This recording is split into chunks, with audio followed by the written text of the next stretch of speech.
Welcome in, Locks Before Lock. That's right. Myself, Ben Rasa, Tyler producing. We have you covered for the next 27 minutes. There are 10 games. This is going to be the most ambitious show you will see today and tonight on the Awesemo platform. Don't worry. Everything here through Odd Shopper will continue to tell you the great opportunities you can to use these free tools for you to make some money while we just go through everything. I don't want to sit here and talk forever, Rasa. Everybody knows who you are at JazzRez DFS at Shander Show for me. Let's jump in. You and I talk way too much to exchange pleasantries. Let's just dive right to it, my friend. We don't have much time. Let's do it. I'm excited. 10-game slate. Good to see everyone in chat. A lot of good opportunities tonight. Here we go. 10 up, 10 down should be no problem.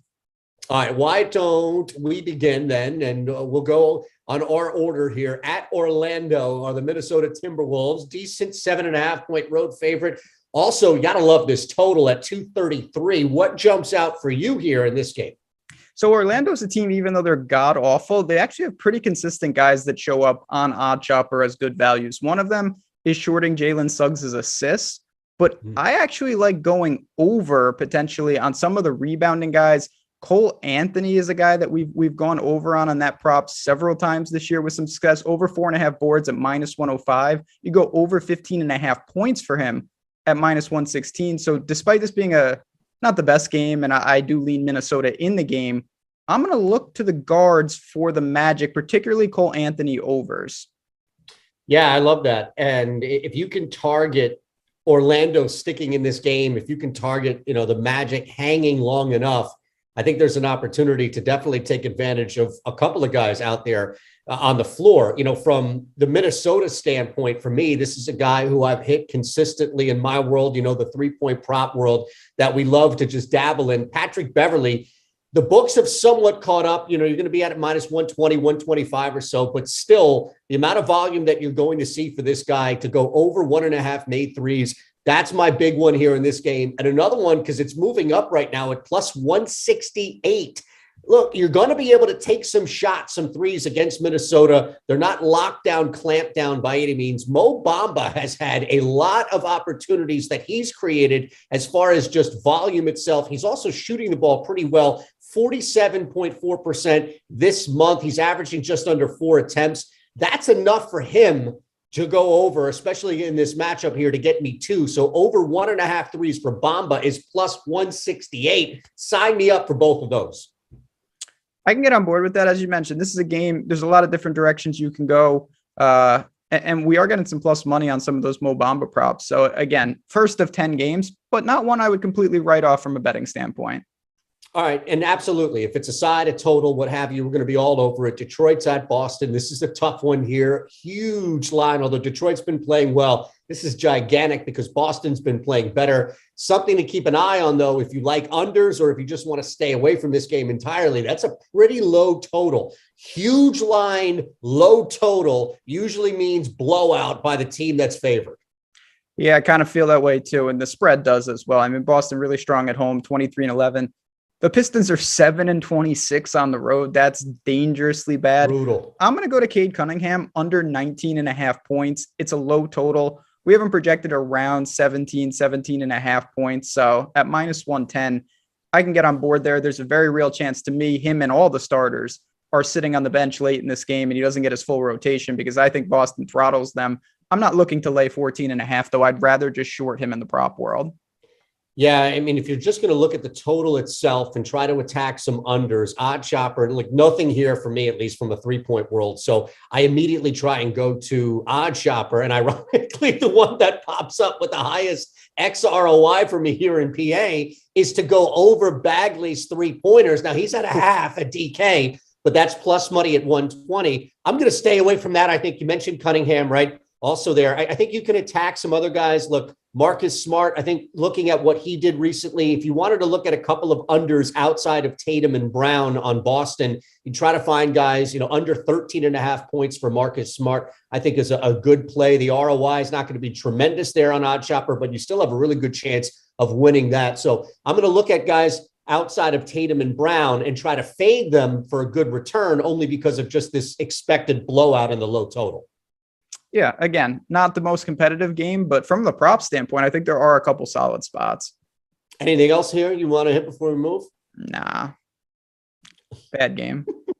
It's a brutal game. Okay. It is. Look, that doesn't mean you can't find anything. Clippers plus 6.5 at Atlanta, 227.5. This game is a thing of beauty for me when I'm attacking two teams who are struggling mightily, at least recently from the three. So I just don't want to bury the lead. Let me get this out of here right away here. Reggie Jackson over 2.5. It's just over plus money. The guy has way too much volume for me to ignore. He's going to have the ball in his hands way too much to not get enough attempts. 9.5 attempts should be enough for him to hit 3. And also Bogdanovic, I want to attack this guy's volume, Ben Rasa. 8 threes, granted, he didn't go over that 1.5 last time, but 8 threes, 2 of 11, 3 of 8, 4 of 10, 3 of 9. All of that volume here this month is what I want to attack. So Bogdanovic over 2.5 is going to be plus money at plus 122, but it's more about, can I go 3? Can I get a 3 of 9 night from both of these guys? And I think both are going to get me that volume. So I'm happy to get 3 plus 3s for both Bogdanovic and Reggie Jackson.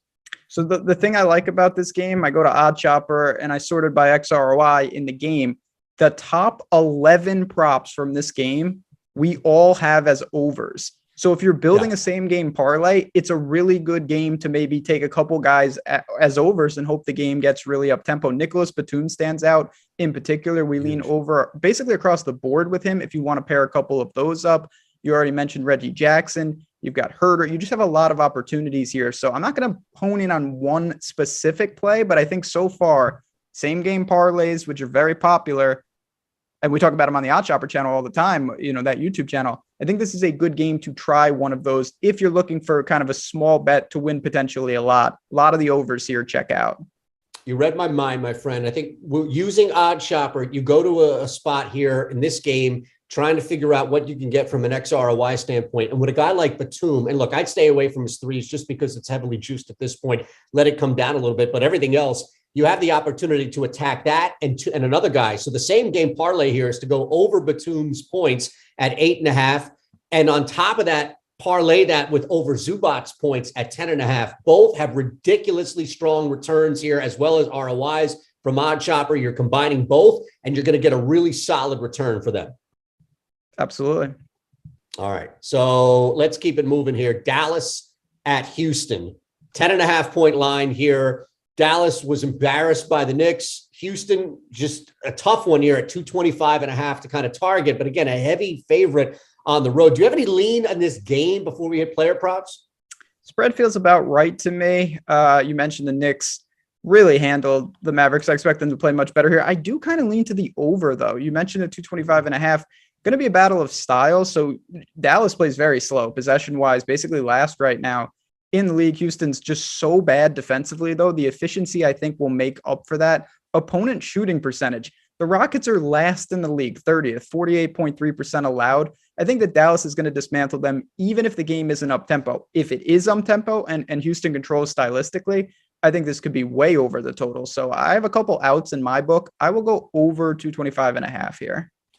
Yeah, I like that because I think you can attack some Luka props. If you like the over, especially first foremost, right? If you like the under, then there's a chance Dallas blows out, especially bouncing back from last game. And maybe you don't see enough guys around Doncic or just himself having this humongous game, backup bench minutes, etc. But if you like this game, at least over, you know that Dallas is putting up a ton. Houston, we know the pacing there. They're not going to go away. They're going to be taking a lot of shots as well. The one guy, I was looking at Luka's props here. He's got so much volume as far as 3-point props, but you have to get 3. And I just don't know if I can get that tonight. The one guy that I can, and this is where I stretched it a little bit, Rasa, is Reggie Bullock at 4+ at plus 148. This man is defining volume right now. And here's the beauty of it. When he's having an off night, he's still launching the hell out of the basketball. 0 for 8 against the Knicks. They lost by 30. Before that, you see some volume in there, but he has the ability to get that 6.5, 7, even double digits at times. The bounce back, the pacing, the over. I want to target somebody other than Doncic, and that's Bullock there at 4+ 3s. And again, the return is going to mark it at plus 148. Even in the blowout, he played 30 minutes. If the game stays even close to the spread or it's competitive, 35+ minutes easily for someone like Reggie Bullock. I already mentioned the opponent shooting percentage. He should have good, not just looks, but good quality looks. against this team. So I get that he was not on my radar, but I am absolutely on board with something like that, because I think it feeds right into the narrative that although Dallas may not get a ton of possessions, it's always a pace up spot for them. And the quality of looks against Houston, it doesn't get any better across the league. By the way, no DFS tonight, too. So that's a guy that would take shots and looks away from Bullock on the floor. That's where I think you can take advantage of that as well. So an increased opportunity for looks. Is there anything else here? You know, we have to mention it. It's not plus 1,100 like it was last time, but Dwight Powell, that three, you just need 1 3 to cash a plus 550 bet in this game. I mean, you're when you're betting something like that, you're basically saying he's going to take one and I hope he makes it, because there's basically no volume there for a guy like that. Right. But your break even point is less than 20% on something like that. So you're drawing to an outlier, and that can happen, of course. Same game parlay, crazy lotto tickets. That's one that will absolutely boost the odds in a hurry, but chance of success is very low. No, it is. Absolutely. And I wouldn't touch that, just putting it up there. It is interesting, though, that's got a 28% XROI on the play. So just something to keep an eye on. Look, we want you to hit that thumbs up button, please. We want you to subscribe here to the DFS channel. Also, our Odd Shopper channel. There's constantly new content coming out each and every day across the board as the PGA is ramping up to Lofty's best bets in the NBA. We've got Lepre. We've got so many different things happening on channel. Daily content, written stuff as well for betting. So subscribe so you don't miss anything. And look, we have something really cool, and Ben is part of this here. So we want to highlight that. And, he's a little modest. So let me just brag for Rasa. It's not just Ben. It's Alex, it's Buzz, it's everybody, right? So you've got Alex Baker, you've got Steve Buzzard, you've got Ben Rasa. All three are available to you on this paid Discord where you can now get premium picks. There's a ton of things you're getting, but you're also getting premium picks. You're getting all three of these guys identifying the best ROI situations for you,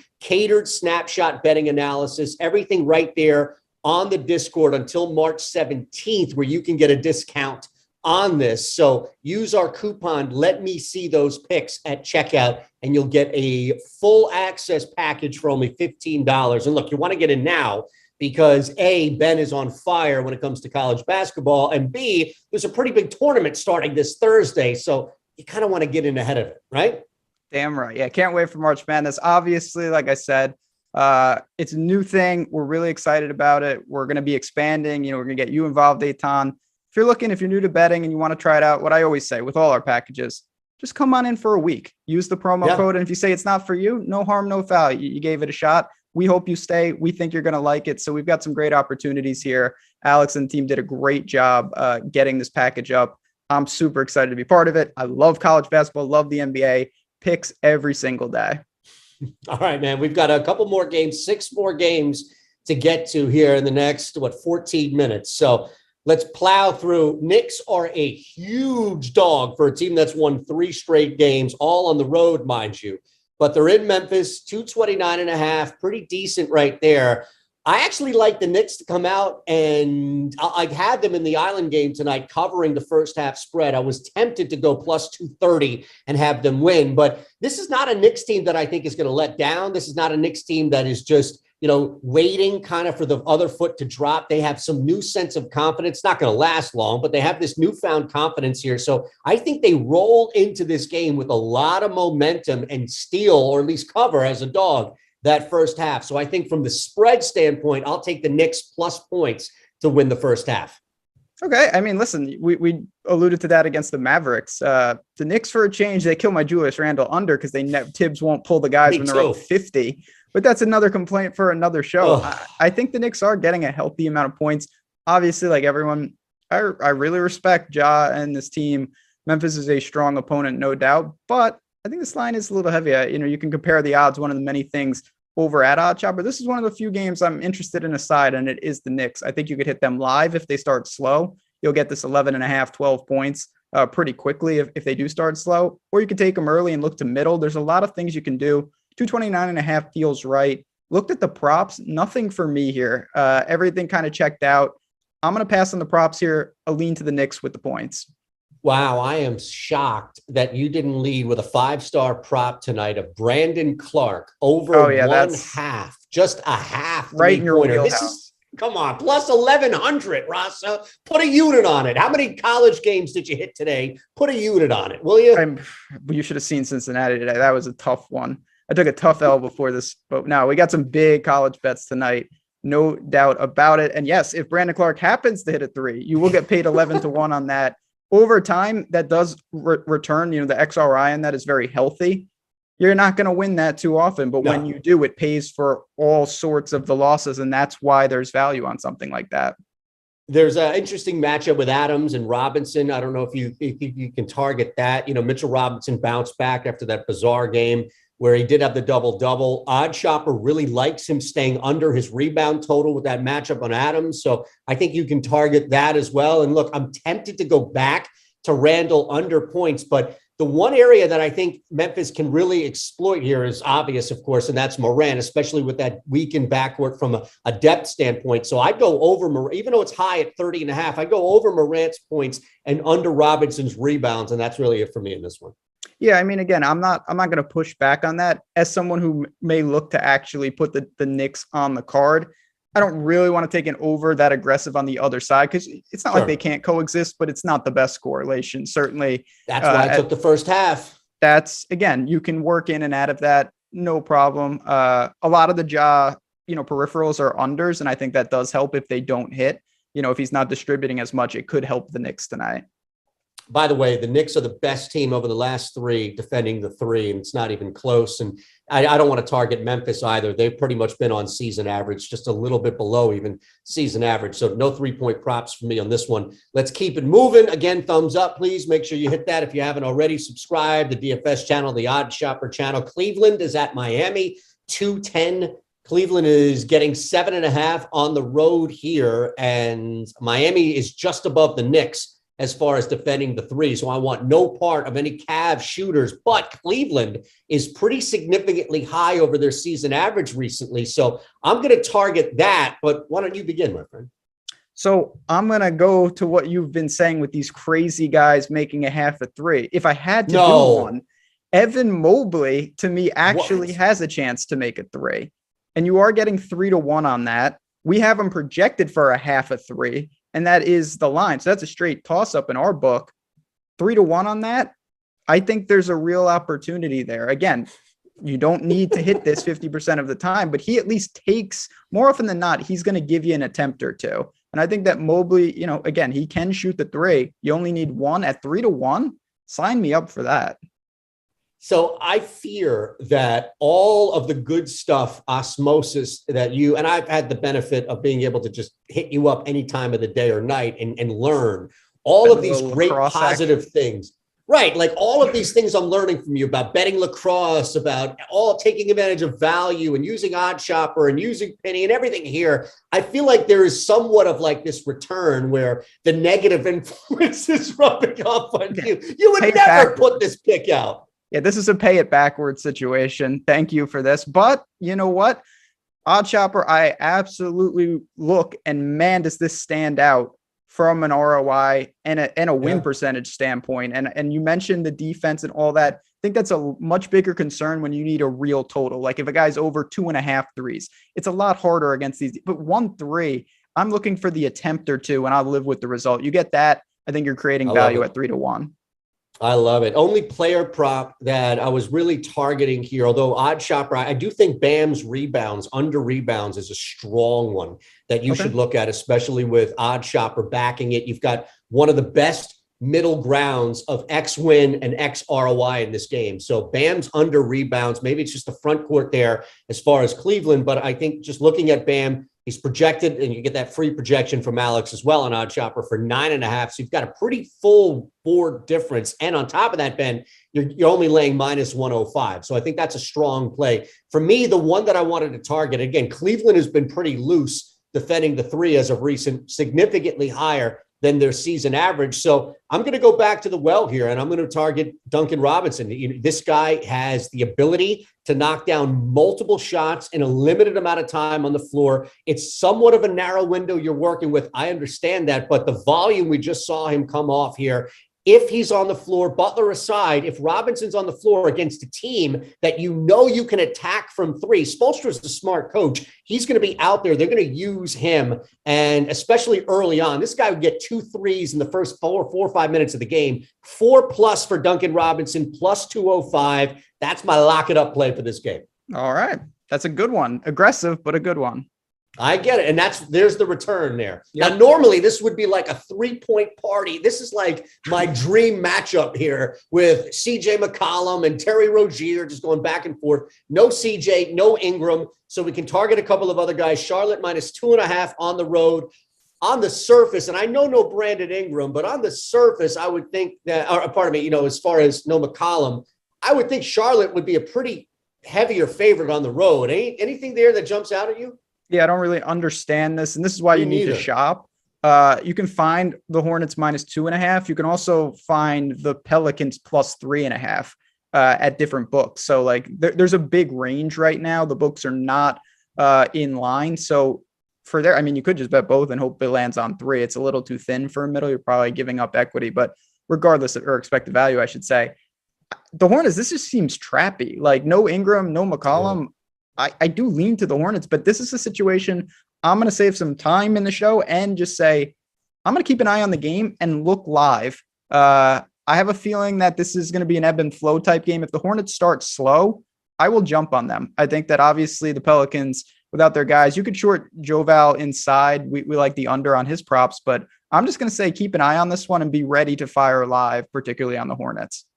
Real quick, one guy I want to take advantage of. He technically shouldn't be this high plus money. He should probably be even money at over 2.5, but his minutes have been down and he struggled last game, but he's going to be out there, especially if they start pulling away. Oubre over 2.5 threes. He's a launch machine. We just need to kind of get back to that at plus 122. Again, I feel that's off, at least the return there. And how can we not target Devontae Graham in this game, right? Without CJ. So I think if you look at the amount of volume you're getting for him, 1 of 6 last game was the anomaly. He's averaging 5.6 attempts alone. That gets a significant bump now. So I go Devontae Graham over 3.5, 4+ threes at plus 122, maximizing a ton of opportunity for him in tonight's game. Those are my two.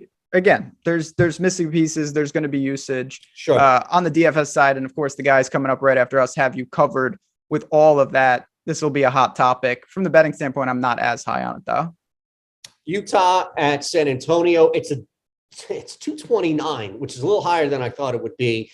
Jazz are a short favorite. Again, this feels a little off. I don't want any part of this game, side, lean. I'm just going to go to Odd Chopper and see what the best XROI is, and probably play a prop or two there, like over Murray's assists at 8.5.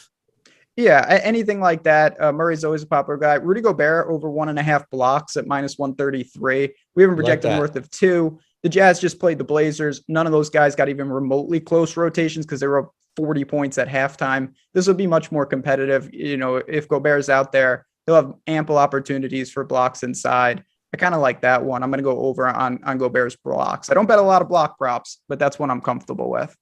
Look at this, man. We've got over a half 3. We've got you betting block props. This is the world we live in, my friend. This is absolutely amazing. Anything else in this game before we hit the Raptors and Phoenix? Nothing. Go Jazz, as always. But that's not your squad, of course. Right. Yes.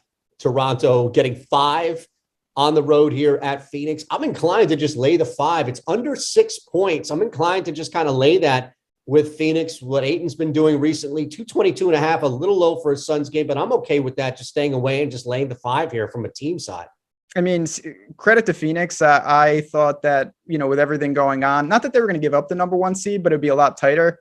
They're not missing CP3 much. I mean, they just look great still. Obviously, we'll see when it gets to real competition in the playoffs, but I'm not going to push back on that. I'm going to give a shout out to Siakam and his assist prop. Been looking at this one. Odd Chopper continuously is leaning over 3.5, minus 143. We haven't projected for nearly 5 assists.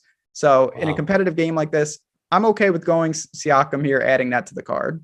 Could you attack Siakam's points and assists? Like, could you look at Odd Chopper and instead of making a same game parlay, maybe you look at what he has for 2 different categories and you attack the points and assists instead? It's at 25.5 for his points and assists. Yeah, I'm fine with that. I'd even go, you can go points, rebounds, assists too. Add in the 7.5 boards. We haven't projected north of 8. If you want to smooth the variance, you can do that. And he can obviously fill it up variety of ways. He's a player. This is a big game. So I wouldn't be shocked to see him flirt, with a really good output tonight in all areas. Nothing here from 3 by all means, because both teams are legit shooting the ball. But Landry Shamet, a sneaky little play there to go over his point total. OddsShopper has a 61% X-win shot on that one. So I'll leave you with that thought on Landry Shamet. If you wanted to target a guy who's going to get a little opportunity here, 3 threes, and he hits that. Yeah, I leave Landry Shamet props to you. Okay. Former Shocker, former Sixer, I believe. Former Sixer, that's right. Yeah. He's the one who outed Joel Embiid's good effort diet last night. I know we have no time to talk about that, but my goodness. I purposely changed my stuff here. Hey, look, we went 4-0 in the Island game. That's all I care about. That's damn right. I don't care what happens in the games as long as we're cashing tickets.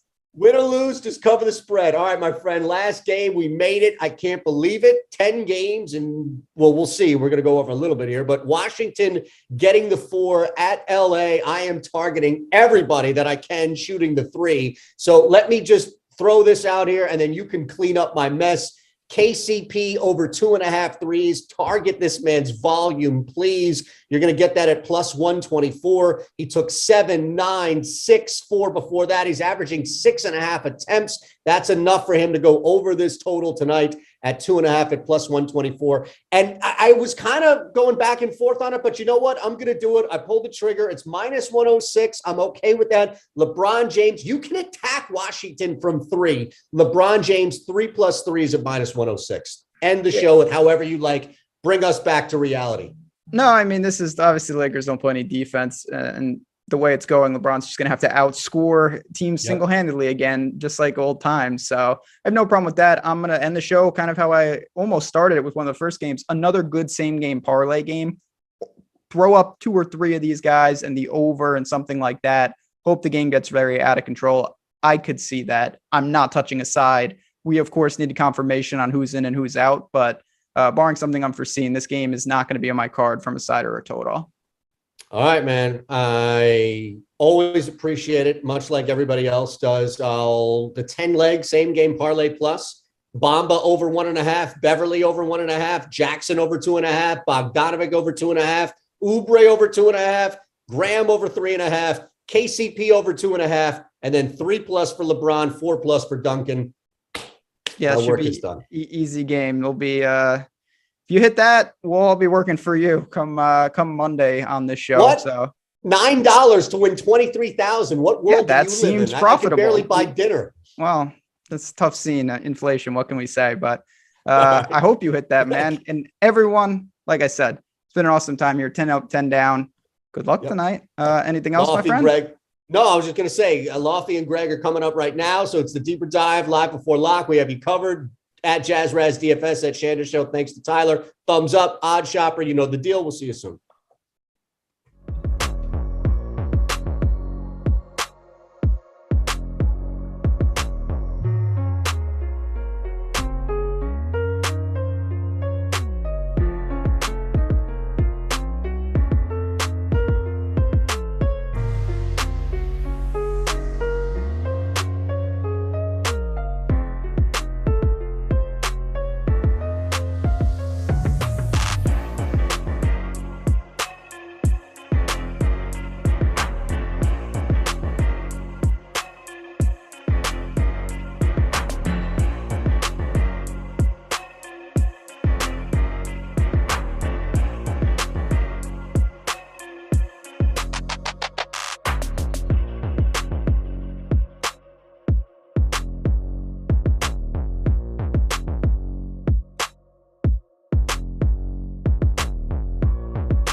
That's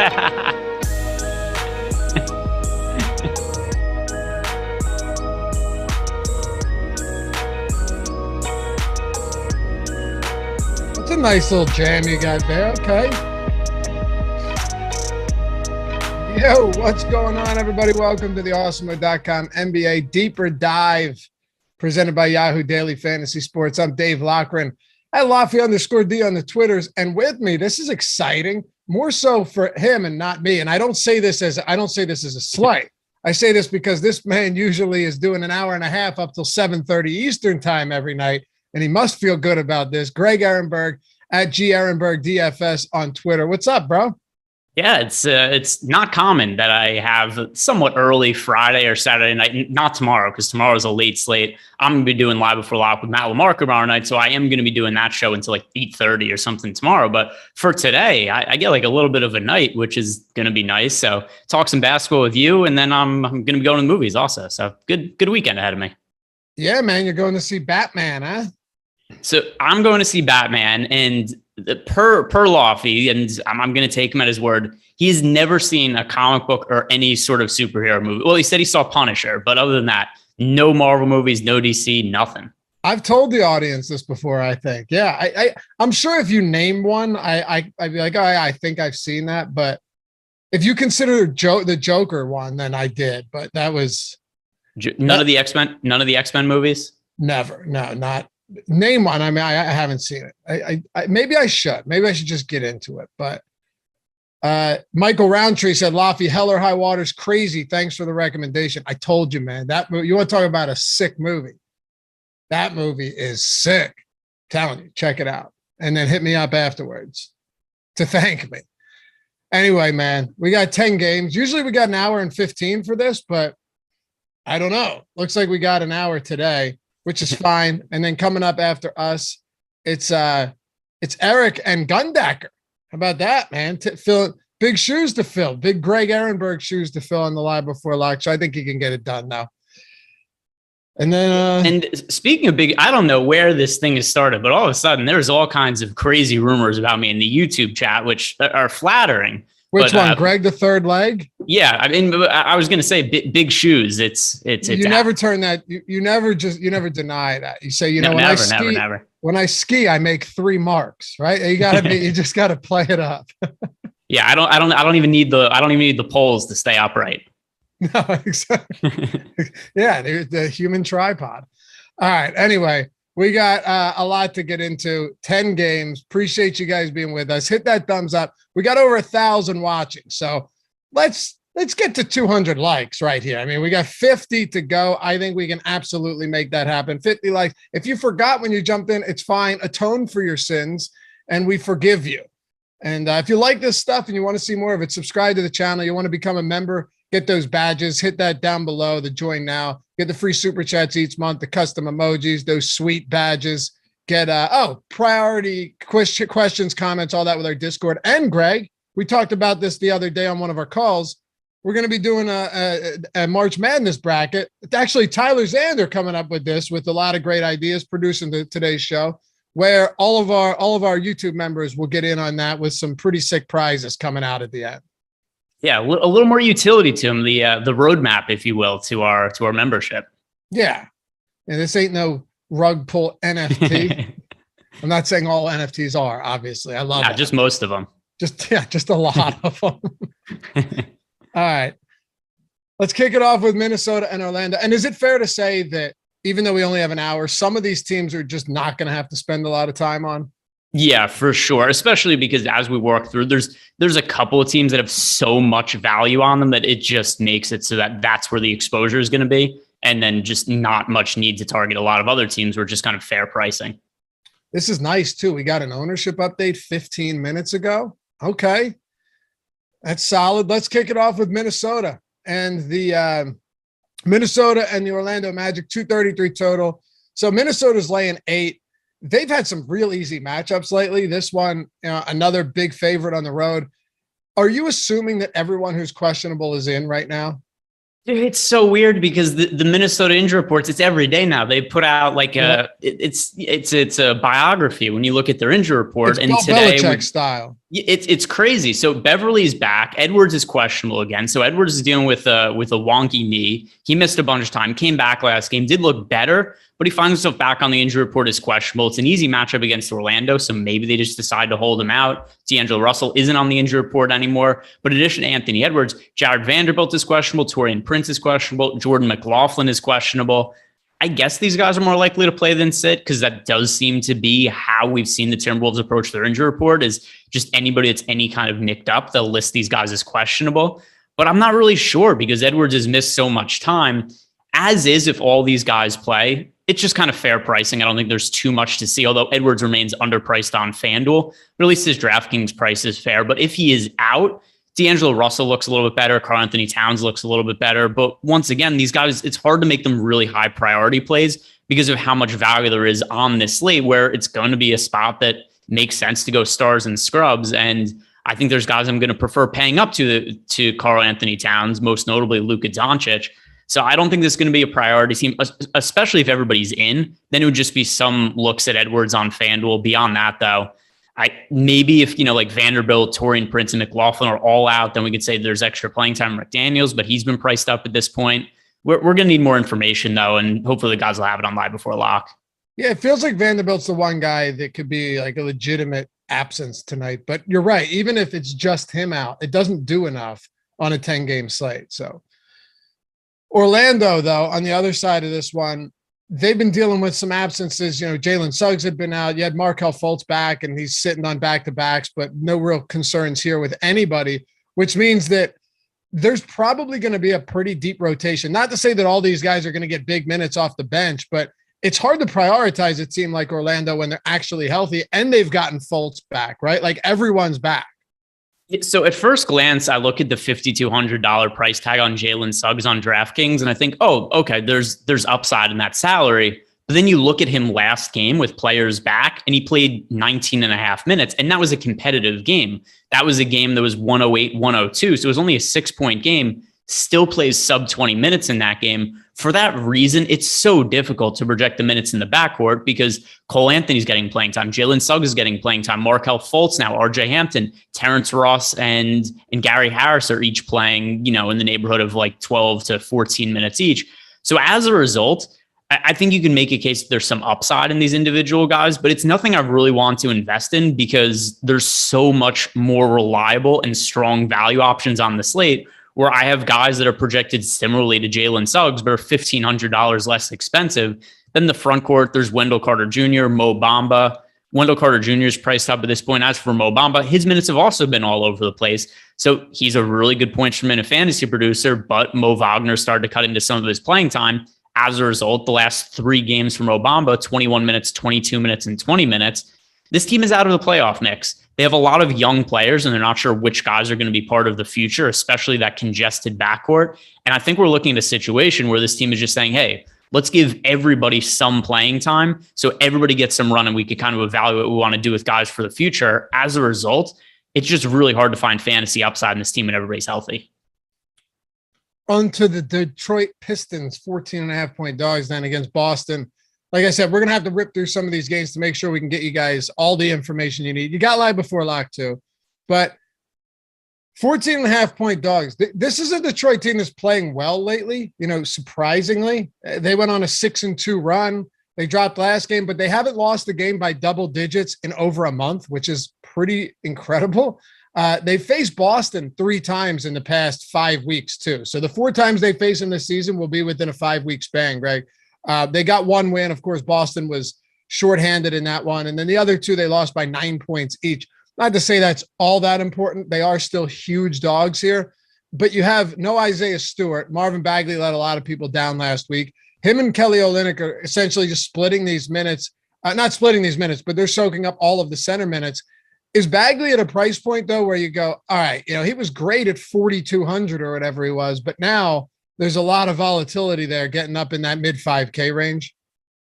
This is one of the worst teams on the slate to target for a couple of reasons. First of all, there's blowout risk with them being 14-point underdogs to Boston. This is the widest spread on the slate. It also has a low total. It only has a total of 215.5, so it's expected to be pretty low scoring. So you put all that together, and the Detroit Pistons have the lowest team total on the slate. In addition, The players are kind of priced appropriately at this point. I think if we had to single out one guy with upside, it would be Marvin Bagley, who you mentioned before. Nobody's going to want to go back to him after what happened last game where he was a chalk play and just totally sucked. And if we look at the current ownership projection on him now, he's projected for just 6% ownership on DK. Over on FanDuel, he's projected for 2% ownership. So there's some merit to him in large field GPPs, but for the most part, it's such a difficult matchup. There's the blowout risk. Boston's defense is terrific. I don't really think there's that much to see. And the guys I actually like on this team, Cade's priced up at this point. Jeremy Grant, he's taken a little bit of a backseat this year because of the emergence of Cade Cunningham. And Cade has played much better in the second half of the season than he did earlier in the year. So this is a team that I feel pretty comfortable saying that we don't need to get exposure to. Particularly if you're playing 1, 3, even 20 lineups, I don't think you have to consider the Pistons. If you're playing, mass multi-entry, then I think you can make a case for a few shares of Marvin Bagley, but it's not really a vote of confidence. For sure. D.I. said, yeah, that's funny too.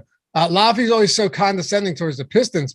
I'm the only one that ever says anything good about the Pistons as a team. I've been saying lately they've been playing great basketball. I don't know what you're talking about, guy. It's our sports books condescending towards the Pistons because they set them as 14-point underdogs. It's not our fault they don't win games. It's what the spread of the game is. Right. I'm the one saying they went 6-2. Maybe they're starting to get something together. Kelly Olynyk knocking down game winners at the buzzer in overtime.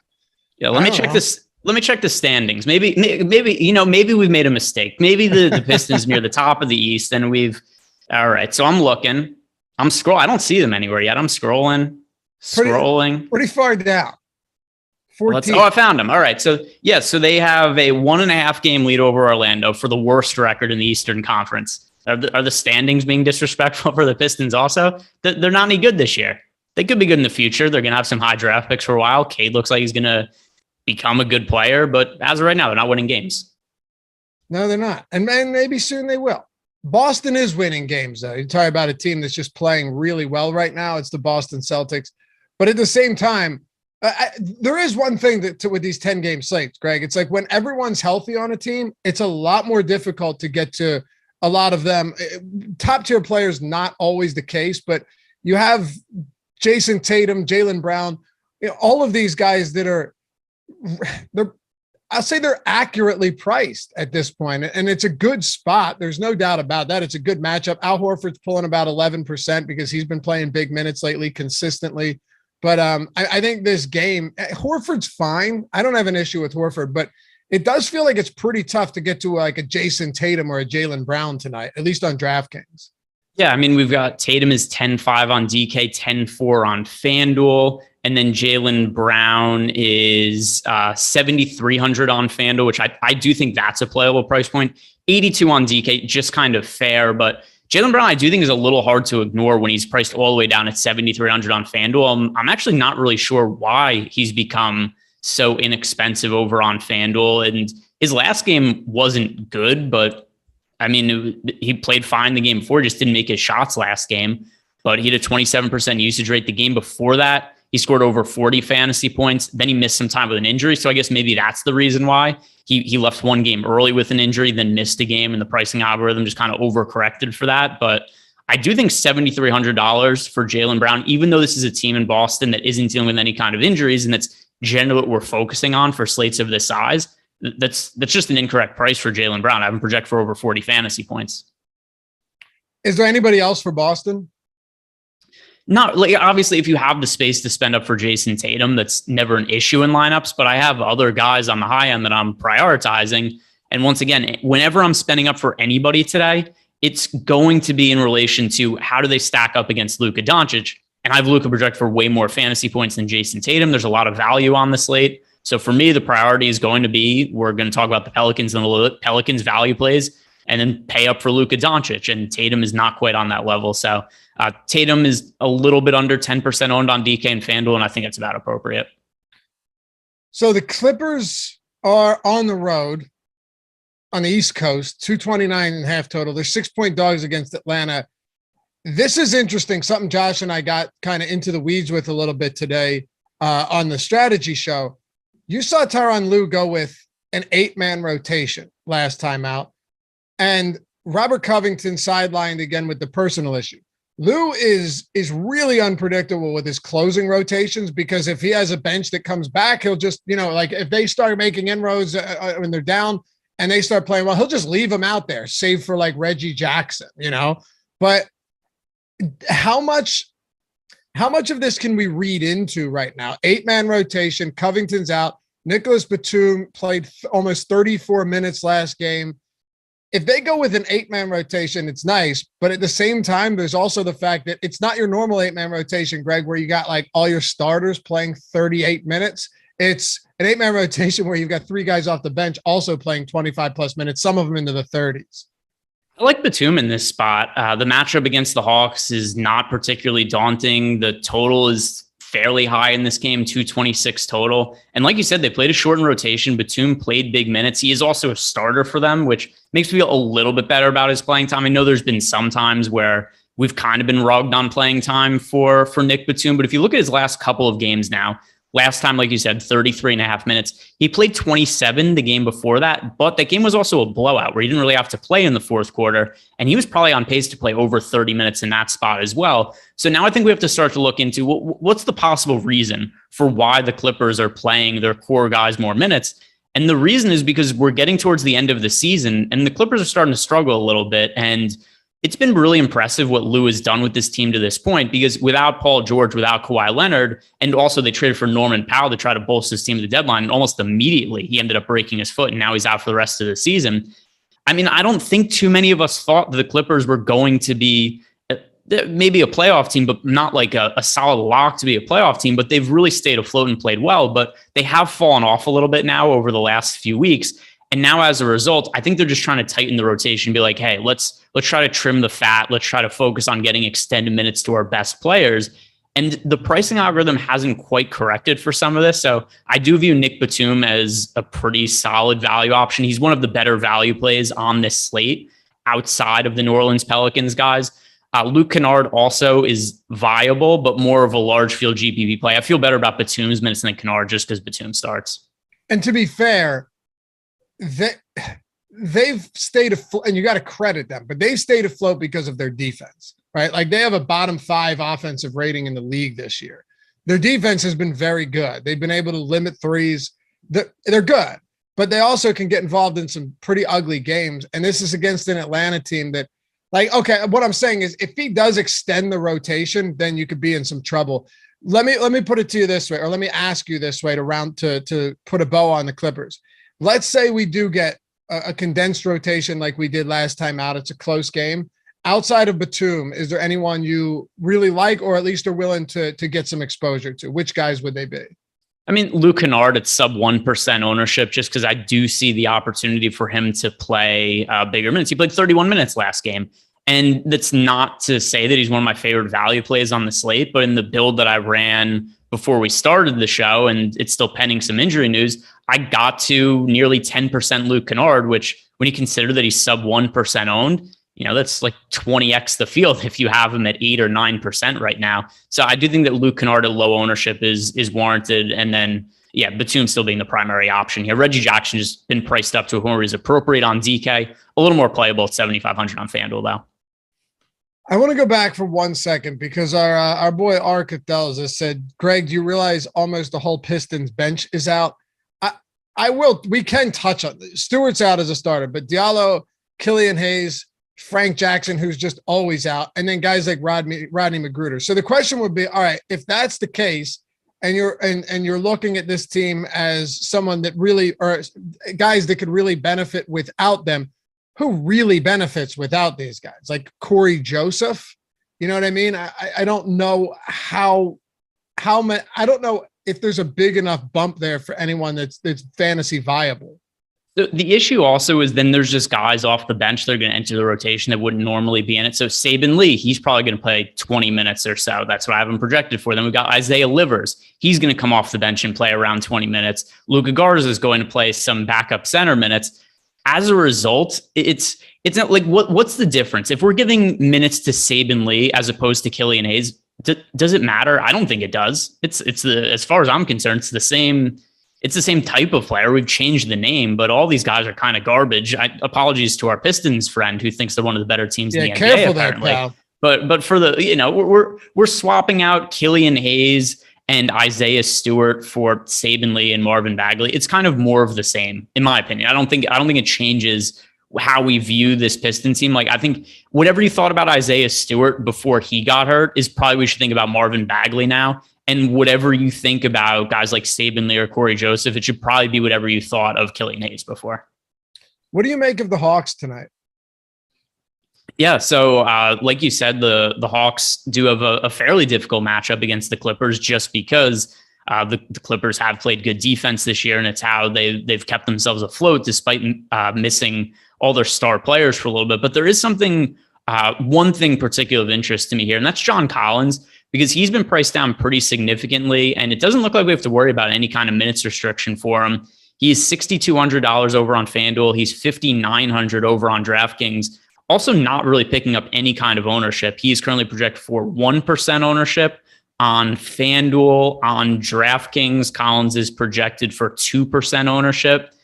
It's not that long ago where I think we would have looked at a 5,900 John Collins and he would have just been a chalk play on the slate. But just because there's been some ups and downs with him coming back from injury, people have kind of gotten off him. I know the minutes weren't there last game, but he played 32 the game before. Make no mistake, John Collins is one of the most important players on this team. And just because he missed, 2 weeks or 3 weeks with an injury, it doesn't mean that he's totally lost his role on this team. And I do think that we're going to see him get back to fairly regularly playing 32 to 34 minutes. And if you look at his salary, which is always to me a good kind of barometer of where guys should be priced, he's on the same team. Nothing has changed since he last left other than his salary. And last we saw him play, he was $6,900 over on DraftKings and about the same over on FanDuel as well. So we're getting $1,000 price discount for really no reason at all other than he missed time. But it looks like he's back to his normal role as long as he's playing okay and doesn't get hurt or anything, no foul trouble during the games. So I think John Collins is somebody who's worth having, probably around like 10 to 15% of, given his reduced price, and that just nobody's playing him tonight. Do you think with Dallas as 10.5-point favorites, do you think the starting lineup will just be Doncic, Dinwiddie, Bullock, Maxey, and Dwight Powell? Or do you think we could see Josh Green slip in there? I don't. Has Josh Green made a start? Oh, he has made. I think he made one start, but played like limited minutes. But I think the starting. And I don't know how much of that was. Didn't this team have a big COVID outbreak at one point? Yes. Right. I thought they did, and it was like they were down a ton of players, and he was just kind of thrust into the starting lineup. I could be wrong, but I thought that's what happened. Yeah. So Josh Green. No, actually, he started about a month ago, but he only played 20 and 25 minutes in those two starts. And that wasn't for Reggie. Let's see who was out in that game. So 125, 118. Dallas beat New Orleans. Yeah, Reggie Bullock was out that game. So whatever. He started, he played 25 minutes. He's not a great fantasy producer. That's tough for me to get behind. But I think the starting lineup today, I think they're going to go bigger against Houston. I think it's going to be Luka, Dinwiddie, Reggie Bullock, Kleber, and Dwight Powell. And as the day has gone on, I've bought into Maxi Kleber being a pretty good value play, assuming he starts, that is, because he's just so cheap and has a favorable matchup against the Houston Rockets. Overall for the season, we've seen 20 starts for Maxi, averaging 27 minutes, 22 fantasy points in those starts. But now consider there's no more Porzingis on the team, and then also that no Brunson today, and Dorian Finney-Smith is out. Marquise Chris is out. I think it's reasonable to think we see over 30 minutes for Maxi Kleber. And in this matchup, then I start to project him for high 20s fantasy points. And at his really cheap salary, I do think it makes him one of the better value options on the slate. And this is a team overall in Dallas, one of the highest priority teams to target because of all those players that are out.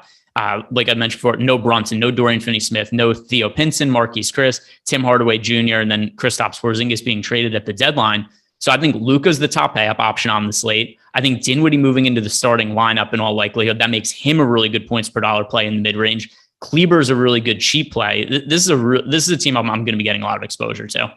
Yeah, I don't see how you couldn't, honestly. Luka's, I think I mentioned this to you on the injury show. Luka's props today are just stupid. 32.5 points, 9.5 rebounds, 9.5 assists. I mean, Greg, it's so tough to look at him and not.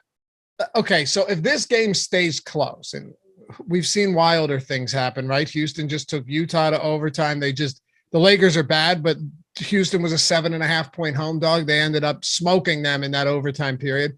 So it's just to say that any of these games can go the distance, and even if they blow out, it can come late, and all of these guys get their full allotment of run. If Luka plays his full minutes here against the fastest paced team and the worst defense in the league, he's going to absolutely annihilate. So it's not just him, but it's a lot of this team. Houston legitimately makes for, arguably the best overall matchup in the league. And now you're getting actual value for Dallas on top of Luka. Yeah. And then one other thing to point out too, the 225.5 total, while it's pretty high, Dallas is also a significant favorite in this spot with an 11-point spread. So the individual team total for Dallas is really, really high. This is a team that's expected to score a lot of points, and a lot of it is going to come from Luka Doncic, if not almost all of it. So I think Luka, considering how much value there is on this slate, he's really easy to get to, and it's really hard for him to not be my most rostered player tonight. 119-point implied total for Dallas. Other than Luka, if you had to prioritize these guys as your next favorites, would it be Maxey, Dinwiddie, and then there's got to be a decent drop off to like Reggie Bullock and Dwight Powell, assuming the starting lineup doesn't have Josh Green in it. Yeah, so it's a really big drop off for me because, like I said, in the build I have right now, Luka's my most rostered player. Maxey's one of my most used value options. Dinwiddie's somebody I really like in the mid range. Then, guys like Reggie Bullock, Dwight Powell, these are secondary considerations over the course of 150 lineups. These are guys who pop up, like 5 to 10% of the time for me. Davis Bertans, maybe he ends up playing extended minutes or works into the starting lineup. I don't think that's all that likely. But I'm looking at this team as mostly Maxey, Luka, Dinwiddie is the real priorities. Anything else beyond that is just, if you have the space to roster one of these guys and you as a last spot in a roster, it's okay to get to him. But Dinwiddie, Luka, Kleber, that's the priorities. Şengün, baby. This guy can play. Josh and I are on totally opposite sides of this one. Not for fantasy, but I'm a fan of his future. I think Şengün's going to be good. We don't need to get into that, but Josh doesn't like Şengün? No. I can't. I thought Josh would be a Şengün guy. Nope. No, he said he stinks. Yeah. Well, I think Josh and his shitty hands stink, but Şengün rules. Şengün can do everything. That's he has that ability, that uncanny ability to just be productive everywhere. And if he ends up being one of those projects that works out, sky's the limit. You got to like these guys, right? You got to at least be excited to see what they can do. No, he's 19 years old. He's a 7-footer who could shoot, he could pass, he could handle the basketball, he could defend the rim. Not only am I going to disagree with Josh, Şengün is going to be a star. Like, I'm going to take the total opposite side of him. Şengün's going to be a stud. And for DFS tonight, we're going to want to be playing him because I love it. I said in 3 years from now, he'll be an all-star, and Josh called me crazy. So let's get it, Greg. Pile on. All right, go ahead. DFS. Yeah, the only reason I disagree with you is because it could be 2 years. But that aside, Jae'Sean Tate, not likely to play today. Christian Wood also not likely to play. That's according to Steven Silas after a shoot-around today. It's going to be another star for Şengün. You and I talked about it earlier when we did our NBA injury report video, is that there's been times this year where Şengün's minutes have been really hard to predict. Even games where Christian Wood has been out, there was times where Daniel Tice started over him, and then Şengün only played 13 minutes off the bench. We don't have to worry about that anymore. At this point in the season, the Rockets have really opened up the playing time for Şengün in the last couple of games here where we didn't have Christian Wood. Now, last game did go to overtime, so he played 40 minutes, but that means he still played 35 minutes in regulation. The game before, he also played 30 minutes. So on the low end, we could project Şengün for 30 minutes. And even in just 30 minutes, he still projects out as a really strong play. And I think he's the upside to play more when we consider that he played those 35 minutes in regulation last game. Play Şengün in cash games, play Şengün in tournaments. When you win GPPs the end of night, screenshot it, send it to Josh Engelman and tell him how good Şengün is. I love it. Yeah. I was totally wrong the other day. Somebody in chat was like, somebody in chat the other day was, said you might see Steven Silas just start giving him a lot of minutes. to see what he can do as the season goes on, right? With Christian Wood out. And my whole thinking was, but he hasn't done it at all already on a team that already has never had any aspirations to reach the playoffs. So why would he give him huge minutes now? Like, he's actively tried to tamp down his playing time as a rookie. And then he played 35 minutes in regulation, all of overtime. That just makes him this much more appealing. And then what, he played 30, I think he said 30 the day before or the game before.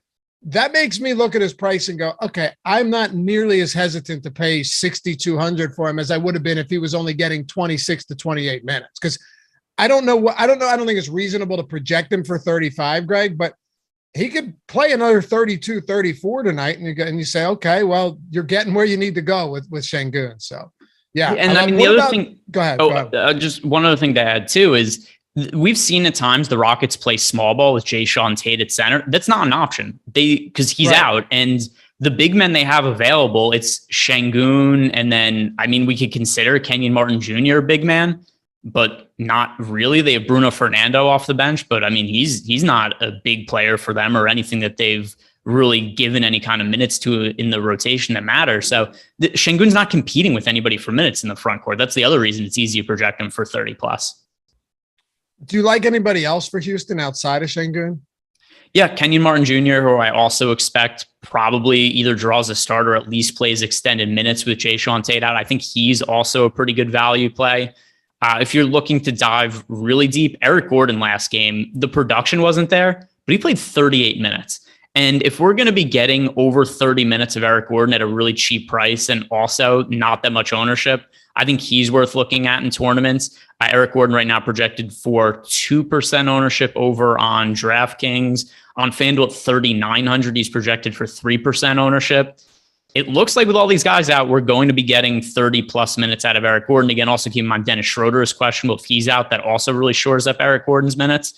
Nobody's playing him. He's still capable of scoring. I understand he doesn't really fit in with what the Houston Rockets are doing right now. They're building for the future, and Eric Gordon's not going to be part of that. But he's cheap. He has a path to minutes. Nobody's rostering him. So I think he's a good tournament play. The real priorities here, though, are Şengün and Kenny Martin Jr. All right. And hey, keep an eye out for Jalen Green. This dude's starting to come alive. Not tonight. I don't think you play him tonight, but he's coming alive, Greg.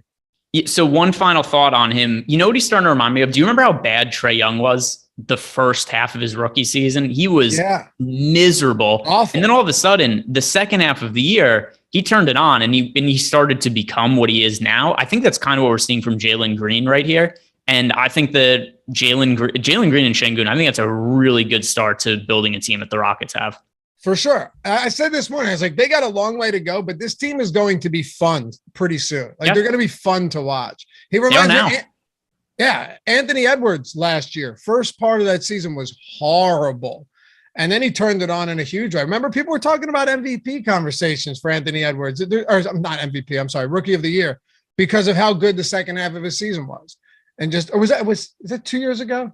No, that was last year. And by the way, just to tie it into some news, Anthony Edwards will play today. We just got the Timberwolves injury report update. McLaughlin's out. We've got McLaughlin out, Edwards in, Prince in, Vanderbilt still questionable game time decision. Okay, so yeah, Vanderbilt's the one that is waiting on, but we'll see how that plays. Still got plenty of time, and you have live before lock. Before we go to the Knicks in Memphis, shout out to our sponsor, Yahoo Fantasy. If you haven't checked them out yet, well, one thing you should definitely be doing is signing up, because you'll get a free month of Awesemo Plus Platinum. $90 value. There's zero strings attached here. Zero. It's not even like sign up and then put a bunch of money in. You know, it's not sign up, deposit 90 and get sign up, deposit $10 and enter a paid contest. Yahoo will give you $10 back in site credit, so you're clear there, and you'll get a free month of Awesemo Plus Platinum, but you have to use the link in the description or the one that Tyler Zander is going to or already did throw into chat, which either one, it's the same link. Use that link when you sign up. Get access to our boom bust tool, the ownership projections, the player projections, the lineup builder, the top stacks tool. And this isn't just basketball either. You want to get into some PGA. You want to start playing UFC, NASCAR, whatever it is, esports. If they have contests out there at any of these sites, we have content. We got tools for them. Got tools for Yahoo and every other site out there. So Get in on it. Get in on that. Everything on the site free for the entire month. And if you wanted to do the Fantasy Cruncher add-on on top of that too, go for it. Get into their $15,000 NBA baller today. They got great payout structures over there, some solid prize pools each night. Use the link though, sign up, and we'll hit you up and get you set up, get you into our Discord and all of that good stuff when you do it. Oh, and if you want to expedite it, you want to make it happen quicker, email us at support@awesemo.com and we'll try and speed that along for you. That's just how we do it here, Greg. Or just DM or just spam Loughran with DMs. Yeah, good luck. Look, I'm pretty generous with my time, but as you know, sometimes it can get a bit much.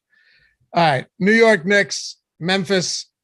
The Knicks on the road here after they walloped the Mavericks in Dallas the other night. Strange things happen in the NBA. They're 9.5-point dogs in Memphis. It used to be called the Grindhouse. Remember the Marc Gasol, Mike Conley days, Tony Allen days?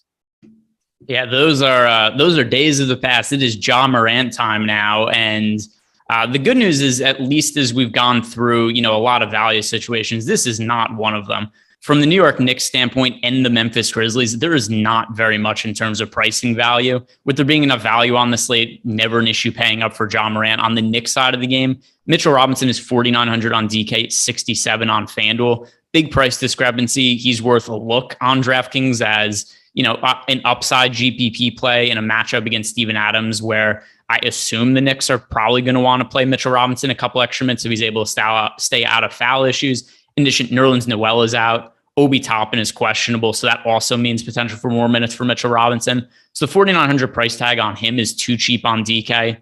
Paying up for Ja Morant is never an issue. Everything else in this game looks pretty miserable, though. All right. Concise gets us where we need to go because we don't have all day. Cleveland and Miami. And you hit on both sides of that, right? I was trying to read chat there. Cleveland and the Miami Heat. Cavs are 6.5-point dogs, 211 total here. So kind of gross, but you've got no Jared Allen. You have no Karis LeVert once again for this Cavs team. Darius Garland is just playing at an elite level right now, but it's still pretty tough to get there. I know Josh mentioned earlier that, if value didn't open up, Dean Wade, if he starts and plays big minutes again, shouldn't be 0.3% owned. I get that. But for the most part, this matchup is just wholly unappealing. Yeah, and then especially from the Cleveland standpoint, I have had just terrible time trying to figure out the front court minutes because Kevin Love, he's still a really good points per minute fantasy producer, and he's actually had a really good season, but his minutes are so crazy unpredictable. Here's the last handful of games for reference. 17, 14, 26, that's good. But then 18, 26, 29, that's good. And then he plays 15 last game. It is impossible to project his minutes. I don't think we need to go there on this particular slate. Like you said, the matchup isn't good against the Miami Heat either. So Darius Garland then on the high end is somebody who on a lot of slates who want to consider. Not for me in this matchup going up against Kyle Lowry and the Miami Heat. So I don't really think there's anything to see here from Cleveland, even over the course of, over the course of 150 lineups that I ran before this. I got zero exposure to every Cavs player. I don't think there's a need to go here. Zero. Okay. The Jimmy Butler news still looms. As you mentioned earlier today, it's always looming when it comes to Jimmy Butler news, but he did miss last game. So is it possible that he's out today? Sure, it is. He's still sitting there questionable. If he's in, is there anybody here other than maybe like a sprinkle of Bam Adebayo? Yeah, so if Butler's out, I think we would consider Adebayo. But if he's in, not really. Bam is 8,600. I get Jared Allen's out for Cleveland, makes it a little bit easier of a matchup. But still, Cleveland has a good defense. Mobley's one of the better interior defenders in the NBA. Where I think things get interesting is if Jimmy Butler ends up sitting, because then we have Bam Adebayo at 8,600. He also is eligible power forward and center over on FanDuel. For a long time, we saw Bam Adebayo was priced at like $9,700, $9,900 over on FanDuel. Not the case anymore. Now he's been priced down to a more playable level. And he's seen a really big usage increase this year when Jimmy Butler's been off the court. So pulling up those numbers right now, with Butler off the court this year, Bam Adebayo, a 26% usage rate, scores just under 50 fantasy points per 36 minutes. So to me, I look at Bam Adebayo as somebody who's a pretty strong secondary payoff option behind a Luka Doncic type player if Jimmy Butler is out. But if Butler's in, I just don't think there's all that much to see from the Miami side. And this would just be one of the weakest games to target on the slate. All right. So we're pacing this nicely right now because we needed to free up some time for this next game, Charlotte and the Pelicans. Now, Charlotte's only favored by 2.5 points, 227 total in New Orleans, no CJ McCollum, no Brandon Ingram, and it's time to dive in. One more thing. We have free content today. Every day, actually. I think it's like every day but Sunday. I never see it on Sundays. But NBA player projections are free. Ownership projections are free for NHL. And MMA fighter rankings are free. All of them. Get in on that. You don't need a sub or anything. But if you want to, you go to awesemo.com/join and check out everything we have from a month to a year. One sport, all sport. And Greg, I guess there's no better time than now to say that we have a Discord. We have a premium bets for the Discord package now where you're getting everything from Alex Baker, Awesemo himself, his best bets, and Steve Buzzard, two of the best DFS players out there, and Ben Rasa, one of the best sports bettors I know. What do you need to do to get that for $15 for the first week, including the ROI tracker and a lot of other features? All you need to do is you just put in, what was that? What's that? What's it? Let me see them tits. Was that it? What was that? What was that promo code? That's it. Let me see those pics. Oh, I was close. Close. It's tough to remember. All one word. I don't think it's all caps. It better not be caps on the beginning of each word. That would just be preposterous. Let me see those pics. Greg spent a lot of time in the workshop coming up with a good promo code, and that's what he landed on. So yeah, it was just hours racking my brain and to clearly be like, oh, that's a great promo code, but yet nobody is owning up to this promo code. Whoever is, we've been doing research, try to figure out who is behind the Let Me See Them Picks promo code, and a lot of people are pointing fingers at Joey Corman. He's denied any kind of responsibility. I want to know who's responsible for this. Mouth. It was not Joey. It was not Joey. Now, granted, would you admit that you came up with it after the shellacking it took on yesterday's shows? Nah, I'll take that to the grave with me, Greg. But even before we were making fun of it, we're trying to figure out who's responsible for this promo code, and nobody has taken any kind of responsibility for the promo code. Let me see them picks. And I don't know. It's somebody's fault out there, and we're gonna get to the bottom of this. Judging by the expression on Tyler's face right now, it makes me think it was him. But was it? I'll just say this: if it was EMAC, he's not allowed to be president anymore. Well, I don't know. Let me see those picks. Oh, okay, good. I was hoping we would do this. It wasn't up yesterday.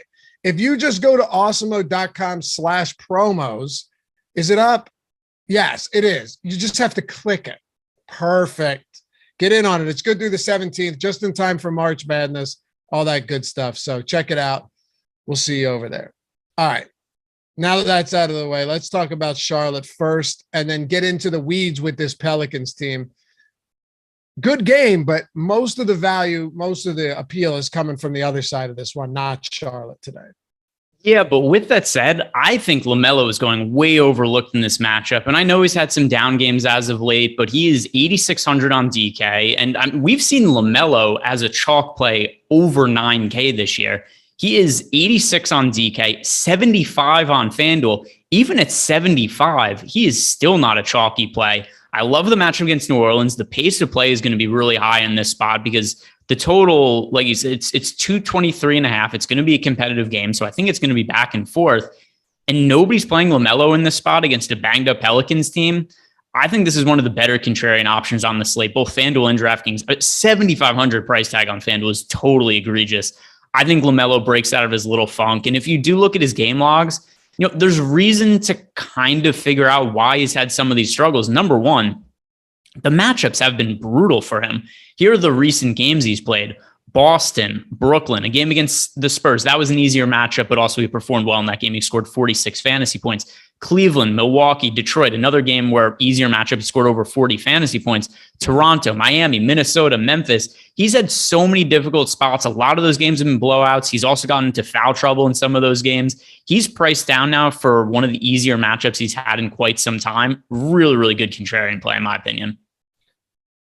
Devontae Graham, ton of ownership. A good amount going to Joe Val for good reason. I think that price is more than reasonable. Herbert Jones, Jackson Hayes. And then it gets interesting because we don't have a starting lineup here yet. If they go with Tony Snell, they're going to be devoid of offense, right? Or at least playmaking. Or you could put in an Alvarado or potentially I don't know, even a Najee Marshall's better off offensively than Tony Snell. But do you think we get Tony Snell in this starting lineup? Yeah, he's been starting from the bunch lately, so I think he sticks. And he started the last couple of games alongside CJ McCollum. I still think that's going to be the case. For the season, we've seen him draw 12 starts, averaging a whopping 12.5 fantasy points in those games. I know there's more playing time, more usage that's opened up. I do not think there's enough upside for us to want to target Tony Snell, but that's okay. CJ McCollum out. He's in the COVID protocols. There are a ton of other players to get to from the New Orleans Pelicans. You mentioned Valanciunas, Devontae Graham, my favorite overall value option on this slate. It's really hard to get away from Graham. So Graham, Valanciunas, Herb Jones, who I think is going to play extended minutes. They've got Jose Alvarado, Najee Marshall. These are both lower owned options off the bench that are both really cheap that I also think are going to have to play extended minutes because the Pelicans are shorthanded.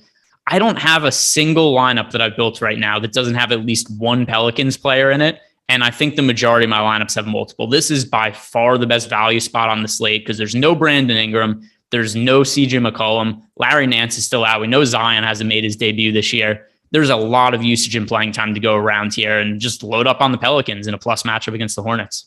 Are you setting any limits to how many you'd play of these guys? It's a big enough slate where I don't have to. There's just other guys that I'm going to get to. I don't have any lineups that have more than 4 Pelicans players, and the majority of my lineups have 2 Pelicans players, but I haven't set any hardened rules. It's just kind of the way it worked out in Fantasy Cruncher when I ran the lineups. All right.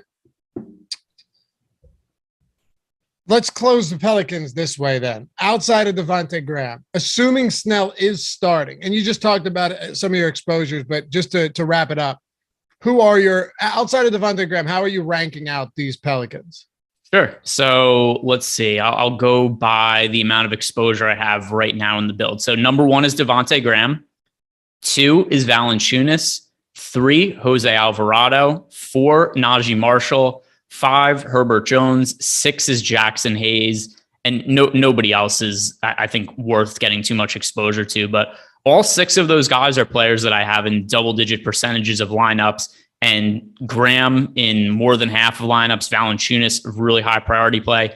I think it's really interesting that Jose Alvarado is currently projected for less than 10% ownership. That is just incorrect to me, considering the potential for the role he could play.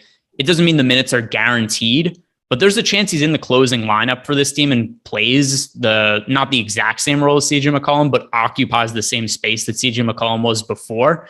And it's sub 10% ownership at almost min price. That's very appealing to me.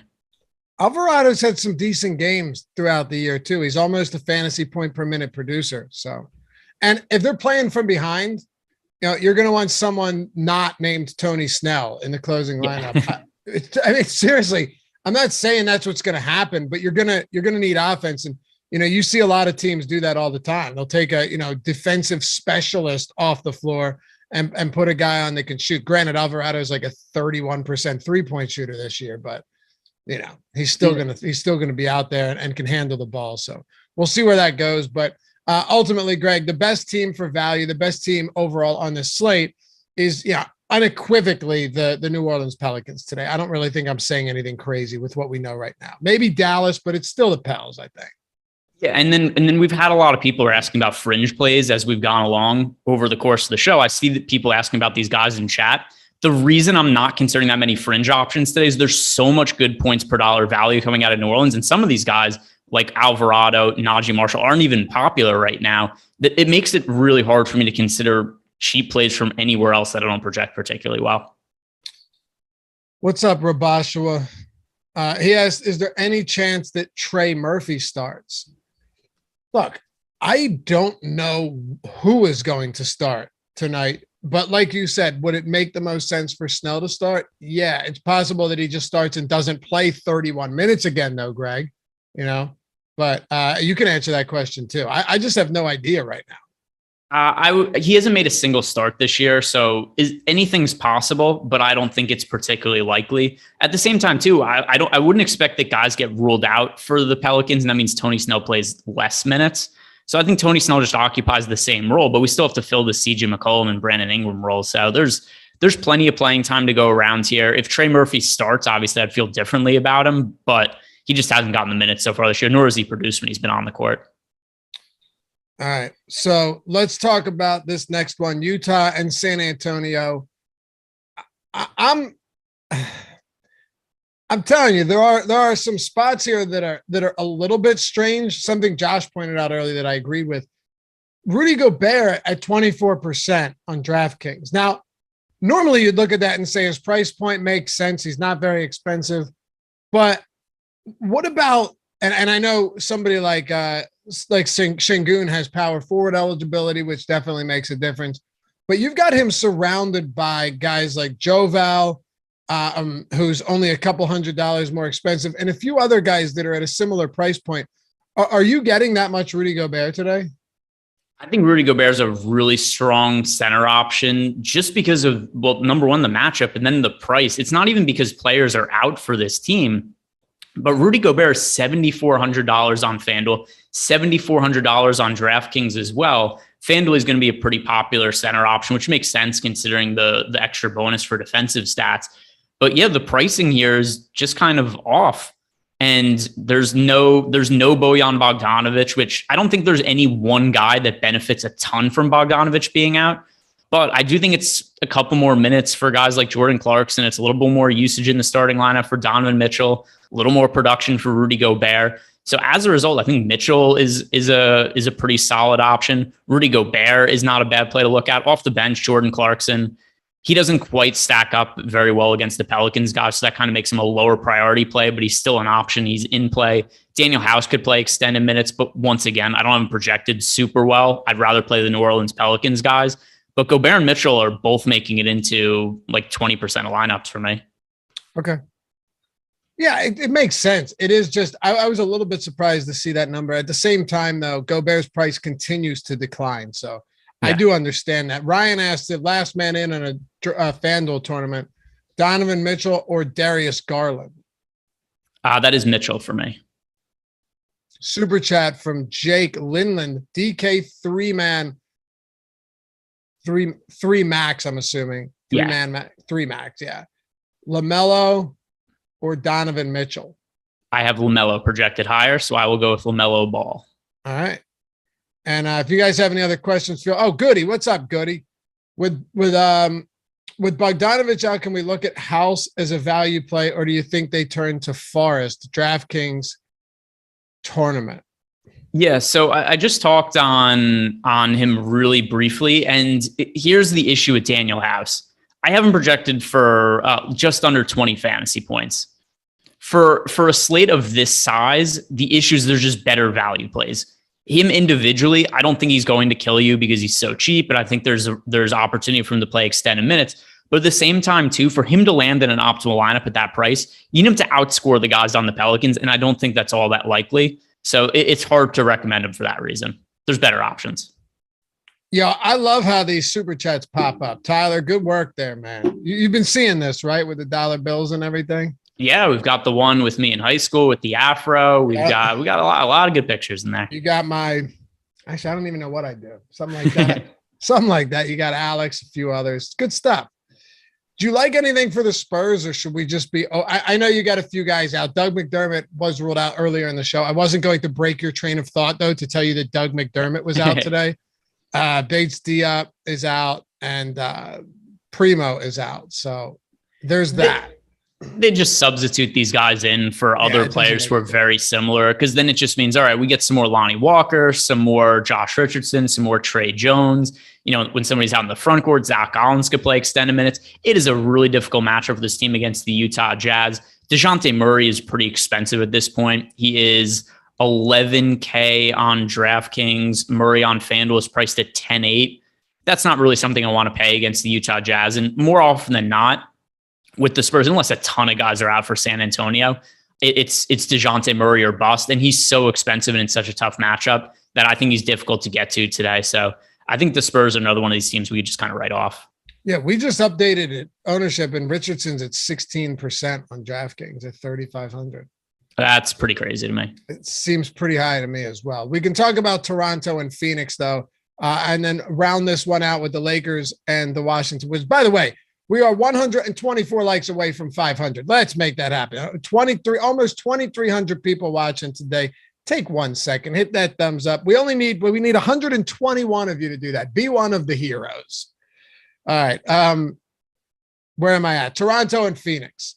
Let's talk about Toronto now. You still have OG out. You have Malachi Flynn out. But since you got most of these, since you had a lot of guys out, prices inflated, and then you got Fred VanVleet back.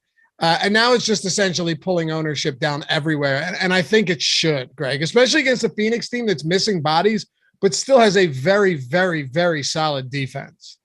Yeah, this is another game from the Toronto side. We could write them off. I don't think there's anything to see here. And something else that I think has hurt this team, Nick Nurse played them so many minutes in the early going, and I just don't think these guys are healthy at this point. Fred VanVleet has missed time with knee soreness. Even if he's playing now, I don't think he's totally healthy. Pascal Siakam, he's dipped in a pretty big way over the last month or so. I also think that's just fatigue, because for the longest time, these guys were playing 40 plus minutes in regulation games every night. And Nick Nurse even said to me, hey, I'm playing these guys too many minutes. I'm going to take my foot off the gas pedal. I'm paraphrasing here, and I'm going to cut some of their minutes, play a deeper rotation. Siakam played like 56 minutes in a double overtime game 2 days after that. So nothing's going to change, but these guys are worn down at the end of the year. It's a tough matchup against Phoenix. It's not a team I'm looking to target. Okay.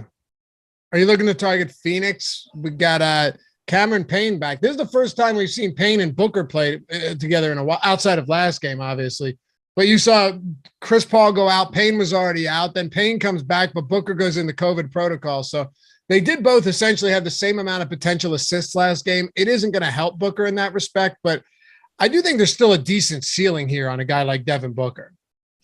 Yeah, so Booker, especially with Chris Paul out, I think there's reason to target him. Remember, at this same price point not all that long ago, we were targeting Devin Booker really heavily when Chris Paul first got ruled out. And Yep. It's kind of faded a little bit at this time, but I mean, in the build I have him in about 15% of my lineups, and he looked great last game. Came back, picked up right where he left off when he first left the team, when he entered the COVID protocols. Last game, 33 minutes, scored 55.5 fantasy points. It was also a blowout game, so we could have played more minutes had it been more competitive. Nearly put up a triple-double. His assist rate has been huge in these games as of late without Chris Paul. I like him to Devin Booker. DeAndre Ayton, it's kind of hard for me to consider him just because he's priced similarly to Rudy Gobert. So that's going to kind of hurt him. But I've been attacking DeAndre Ayton in particular for sports betting purposes, the over on his points props. He's hit it on something like 6 of his last 7 games. He's played a bigger role without Chris Paul there, and I don't think that's ever been accounted for by sports books and some of his prop totals. Beyond that, I don't think there's anything else to consider here, but I do think Booker's going a little bit overlooked. Okay. I wanted to say something. I forget what it was. Oh, yeah. I'm on the over 35.5 points, rebounds, and assists for Devin Booker today, too. For those of you looking to dabble. Odd Shopper channel. Check out the videos. We got my NBA betting video Monday through Friday. Matt Kajeski does an awesome NBA or college basketball video. Got PGA, all that stuff. And then they're going to be doing some awesome March Madness stuff. Like if you're looking to get that bracket set up and win some money, there's no better place to be. It's the Odd Shopper channel. Hit us up, subscribe, hang out with us. It's fun. All right, Greg, I have one more thing to do before we close this last game out, and that's talk about Breaks of God. breaksofgod.com. You guys know what it is. What have I told you? Now, listen up. Hold on. What if you caught a break with the potential to net a couple $100,000 with less than $100 investment? Yeah, that's right. Listen up, because we got great news. Breaksofgod.com is the place to catch that break. It's the latest sports card collecting trend to catch fire in America, and it's how sports card collectors of all ages are building high-value card collections without huge investments or risk. It's quickly become a popular and economical way for sports fans to get potentially high-value or rare cards without having to buy a $1,500 box or case themselves. From football to baseball, which is back, and everything in between, there are many slot options available for under $100, so you can get in on the big money action. Breaks of God breaks dramatically increase your odds of getting big money premium sports trading cards for a fraction of the cost of expensive, hard-to-get boxes. And all of the cards are broken from sealed premium boxes live on Instagram. Cards are then shipped directly to you for free when the live break is over. Slots are limited, so act fast. If you want to get in on this, get 30% off by going to breaksofgod.com/A30, like Awesemo, 830, breaksofgod.com/A30, and make sure to follow them on Instagram at Breaks of God. All right, let's do it, Greg. Last one up.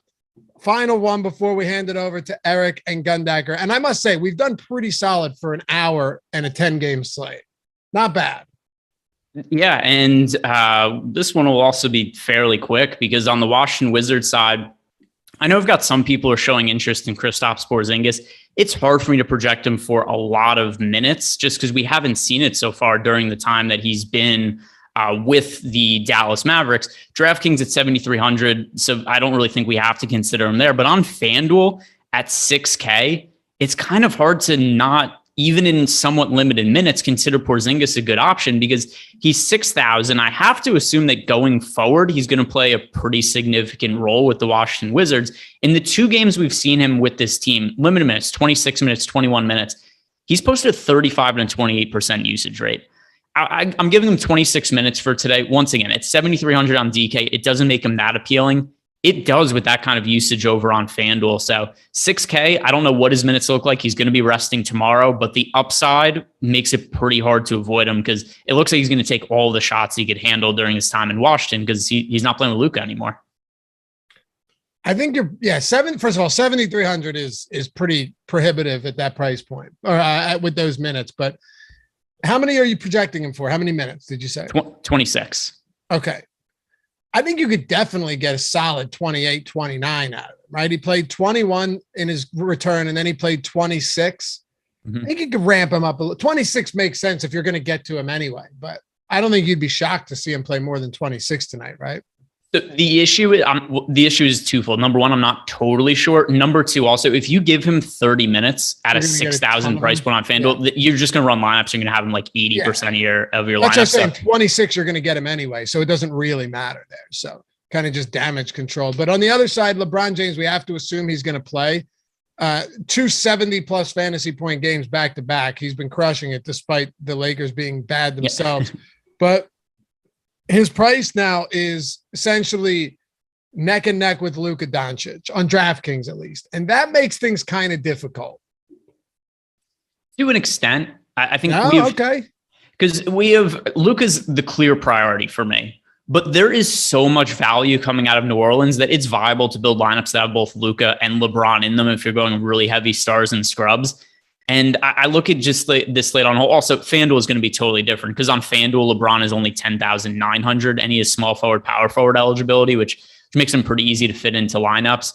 So FanDuel, he's definitely going to be somebody who ends up in more lineups than he will on DraftKings. But that aside, if you're playing a bunch of lineups and you don't want to just have all of them be Luka as the spin up option, I don't think LeBron is a bad secondary play. I'd still go like 3-1 in terms of my exposure to Luka over LeBron. So meaning if you're playing like 4 lineups, 3 of them would have Luka, 1 of them would have LeBron, something along those lines. But I still think there's enough value on this slate that it's pretty easy to consider LeBron in addition to Luka, and some lineups that are going to have both of them. Once again, easier to do on FanDuel than DraftKings, but still on DK, it's viable to build lineups with both because of the New Orleans situation. All right, well, wrap us up, Greg. Not only are we up against it, but we're pretty far past it. So the rest of the Lakers, anything else you want to get to here? No, Taylor Horton-Tucker's questionable. If he's out, there's a couple extra minutes for Malik Monk and for Carmelo Anthony. But there's better points per dollar plays on the slate. The only thing I'm really heavily targeting on DK, at least, is LeBron James. Over on FanDuel, Russell Westbrook remains pretty cheaply priced. Russ is 7,600 on FanDuel. It's a somewhat playable price point. It's more favorable than the 83 on DK. So secondary option, Russell Westbrook. If you're playing a bunch of lineups and you get to 10% Westbrook, I don't have an issue with that. I wouldn't go too heavy with him because he's been bad this year for both real life and fantasy. All right, man. Well, hey, enjoy the movie tonight. Yes, sir. Going to be making some late swaps for my phone once guys start getting rolled out. That'll be enjoyable. Yeah. We're 2 likes away from 500. So, be that generous, kind soul out there that leads us into the weekend with some semblance of self-esteem. And I'm going to go eat some pizza. So we'll see you back here soon. Appreciate you, Tyler Xander, producing a great show as always. Stick around, Eric and Gundacker coming up next on Live Before Lock. Peace.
What is going on, everybody? Welcome to the NBA Live Before Lock show presented by Yahoo Fantasy.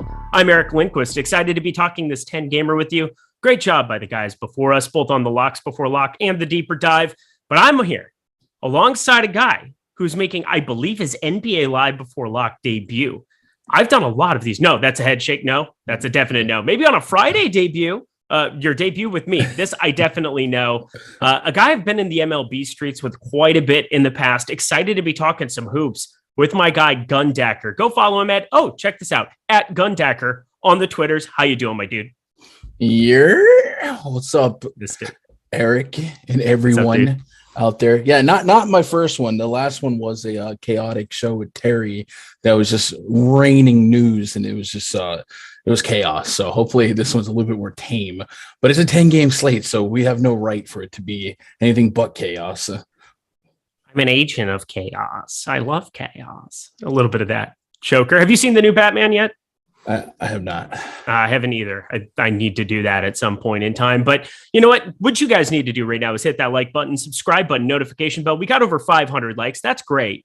Let's get it up to like 700, 800 here in this final hour and a half. We're going to be talking I guess 80 minutes here at this point. Great job by the guys before us here. We're going to be talking some Yahoo, though, for that half an hour afterwards. They pushed their lock time back They don't have to deal with anybody from Orlando and Minnesota. That's kind of a nice deal, I would say. I thought we might have gotten some more news, interesting stuff to talk about there, but you don't have to deal with that game over on Yahoo. Sign up, go play deposit there. Take an opportunity to play with the lowest rake out of anywhere in the entire industry. Sign up at the link below that we have in that YouTube description box. But let's get to it. Gundacker, I asked Greg this at the beginning of all of our Live Before Lock shows. I'm going to ask you the same. What piece of news are you waiting on that's going to dictate what you do with your lineups the most? I mean, I guess at this point definitive LeBron James news would be nice. So we just kind of assume he's playing, but certainly there's an outcome where he didn't. And then there's a couple of starting lineups that I would like to know for sure, right? No Bojan in that Jazz lineup. Who is the next man up right now? I got penciled Daniel House. And then the Pelicans. I don't know why I'm expecting some squirrely stuff from them. But I would like to know that for sure starting lineup. Don't bury the lead here. It might be Trey Murphy the third day. Trey Murphy triple hockey sticks day. I'm just saying, this is a guy that coming out of Virginia, I believe the 17th pick in the NBA draft. I don't know. There's a weird feeling that I get that he might show up in more of my rosters than you would assume. And I'll be the chalk donkey once in a while, but I am not when it comes to this slate. I can tell you that much. I have some hot fire, hopefully coming here. But let's do position by position like we always do, my friend. And I think the conversation has to start with New Orleans. Devontae Graham pulling 56% rostership here on DraftKings.com at the moment, pulling a ton of rostership. 4,300 his tag over on FanDuel. I mean, it's a little bit lower, 43.8%, because there are so many good underpriced guard plays. What are you planning to do with such a gigantic piece of chalk that you would assume is not just going to be in that starting lineup, but have to create and play a lot of minutes here for the Pellies? Yeah, I right now I'm sitting on a whole heck of a lot. I think I have 80% right now in that 2 spot on FanDuel. So just trying to grab some bit of leverage, but I just like that game generally. I was a little skeptical of maybe the spread being as low as it is. Felt like the Pelicans without McCollum and Ingram definitely take a big step backwards, but I'm gonna trust Vegas on that one. And the price is way too nice on Devontae for all the implied usage and scoring, and it doesn't need to do a whole heck of a lot, and the matchup is pretty soft. So I'm gonna go over the field there and hope for the best. What's up with this dude? Is he cold? Is this your first time seeing Gundacker the man? I'm actually freezing. It's 37 degrees here in Central Texas for no reason, by the way. My wife's in Austin right now. She said it's 42 degrees. I did get this. Are we on? I got a new Yankee hat to, spice it up a little bit, but it's literally cold right now. So I'm wearing the beanie for actual reasons. Quick 30 seconds, Gun. How excited are you for baseball season? I'm super stoked. I cannot wait to bop the Boston Red Sox on opening day. And it's going to help when you have Freddie Freeman playing first. Oh, yeah. And if it doesn't happen, like I said, I wouldn't love having Carlos Correa, but I'll allow it, Allow it. I hate you so much. I really hate your team, and I hate everything about it. But you know what else? Go Twins. Go Twins. I can't wait to get first round boosted by you for however many years in a row until last year. Because we were terrible. 12 teams now, bro. Maybe you get to the second round somehow. No, we won't. Other guards that we have to kind of pay up for. We got to talk about Luka Doncic. He's kind of the next guy on the agenda. There are other guys to be paying up for. You have DeJounte Murray, John Morant at the guard position. There's an opportunity cost of paying up for him because of LeBron James at another position. We don't really have a center to pay up for today, although LeBron does have center eligibility. That's crazy to think about. Definitely been playing the 5, so it makes sense. At guard, is there anybody else outside of Luka that you're going for, or is Luka just the clear-cut priority for you? Yeah, I actually have him like almost a mile away from at least a 3 spot. I got LeBron within reach of Luka's projection from where I'm at right now, but I still got like a 7-point gap. So yeah, Luka is easily the priority here. And I mean, how dumb do we feel? We fade Luka against the Houston Rockets in a game where, we're losing a guy like Brunson. So I'm not going to overthink it, man. If it fails, it fails, but Luka might drop 100 tonight. He might. He's kind of shown a proclivity, as Lofty said on the last show, is props line on Odd Shopper, where you can go find the best lines. I don't really want to bet any of them, but it's more of just a topic of conversation of how ridiculous it is. 32.5 points over under, 9.5 assists, 9.5 rebounds. mean, we're literally looking at a triple double kind of being his median outcome. That's pretty dumb. I would say that that's pretty close to dumb. 60, 70% of the time he doesn't get it. But I mean, it's like, it's really hard to get away from playing a lot of shares. If you're playing one lineup, there's kind of a case to fade anybody. And, somebody just asked a question, DFIC, about Vontae Graham specifically. And I think we can kind of say the same thing about Luka Doncic at the top end. He says, I'm full fading Vontae Graham. Am I a total idiot? No, you're not. If you're playing one lineup, or if you're playing, 3 lineups and you're just saying, you know what, he's going to only go for 32. Because like Devontae Graham puts up 32, I think you can survive it. But the thing is, there's not really a pivot at his range that makes sense. I think Luka, there's at least guys like DeJounte Murray, and you're getting the salary discount on them, where it's a little bit more intriguing to maybe get off of Luka as opposed to a piece like Devontae Graham. What do you think about fading either one of them tonight? Yeah, I mean, 10-game slate, right? If you can get away from 2 of the top 2 projected owned guys, there's going to be multiple ways to skin a cat tonight. There's definitely alternatives at the high end. There's a pretty thick route to go 8, 9K, right? Devin Booker's, DeJounte's, Donovan Mitchell's. So it definitely isn't crazy. And I think if I was, I don't know, I do multi-enter, but sometimes I like to go strictly against my own ownerships and single entry. So like I'm going to have so much Luka and Devontae that I probably expect to have a proper combo that maybe in my single entry, I completely abandon those 2 and just kind of go a little bit more balanced approach. But it's more so easier said than done on DraftKings, on FanDuel, the barely above 10Ks there on Luka and LeBron is just so easy to get to that it's hard to not have just a really crazy amount. But yeah, I don't think it's crazy to fade those 2 in a 10-game slate. Should be plenty of high ceiling games tonight. All right, a little bit of news to clean up here with 42 minutes to go. Christian Wood, Jayshawn Tate officially out. Jared Vanderbilt will play. That was kind of a piece of news I was waiting on. We only have the 1 game locking, that being Minnesota at Orlando here at 7 p.m. Eastern time. Wolves going to start the regular group: Russell, Beverly, Edwards, Vanderbilt, and Towns. I think that we can kind of just jump over and talk about Anthony Edwards, specifically FanDuel. I know that that's a spot you and I both play in addition to our DraftKings allotment, in addition to our Yahoo allotment. I'm playing a lot on all 3 today. It's going to be a lot of fun here. Luckily, I don't know if there's any like apocalyptic thing that's going to happen now in the next 41 minutes that I would have to revamp my lineups, fingers crossed. But Anthony Edwards is 6,400 on FanDuel.com. That's a pretty ridiculous tag. And I think it's pretty easy for me to get off of the likes of D'Angelo Russell here. But I guess shooting guard, small forward, how do you look at Anthony Edwards on this slate? Yeah, the price for his ceiling is just completely mismatched on FanDuel. You're going to wrestle with health concerns, and that game didn't have too wide of a gap, but the T-Wolves have been playing really, really good offensively. So there's going to be some risk, especially when all 3 of those guys are playing together. But the opportunity cost is just amazing on FanDuel. DraftKings, I don't feel as compelled, but yeah, I am going to have to slide back in here now and get to a little bit of Edwards. I think it'll give me as much as I cap it at, so I got to be a little bit responsible and just kind of use our ownership projection and leverage against that or stay in line with that. But yeah, that's a very cheap price on FanDuel. Yeah, it's kind of an unavoidable piece. And I think if you're going to get you in your Jared Vanderbilt, I think that's also the place that you might want to fire some up is on the FanDuel.com, less so than DraftKings. That definitely makes sense.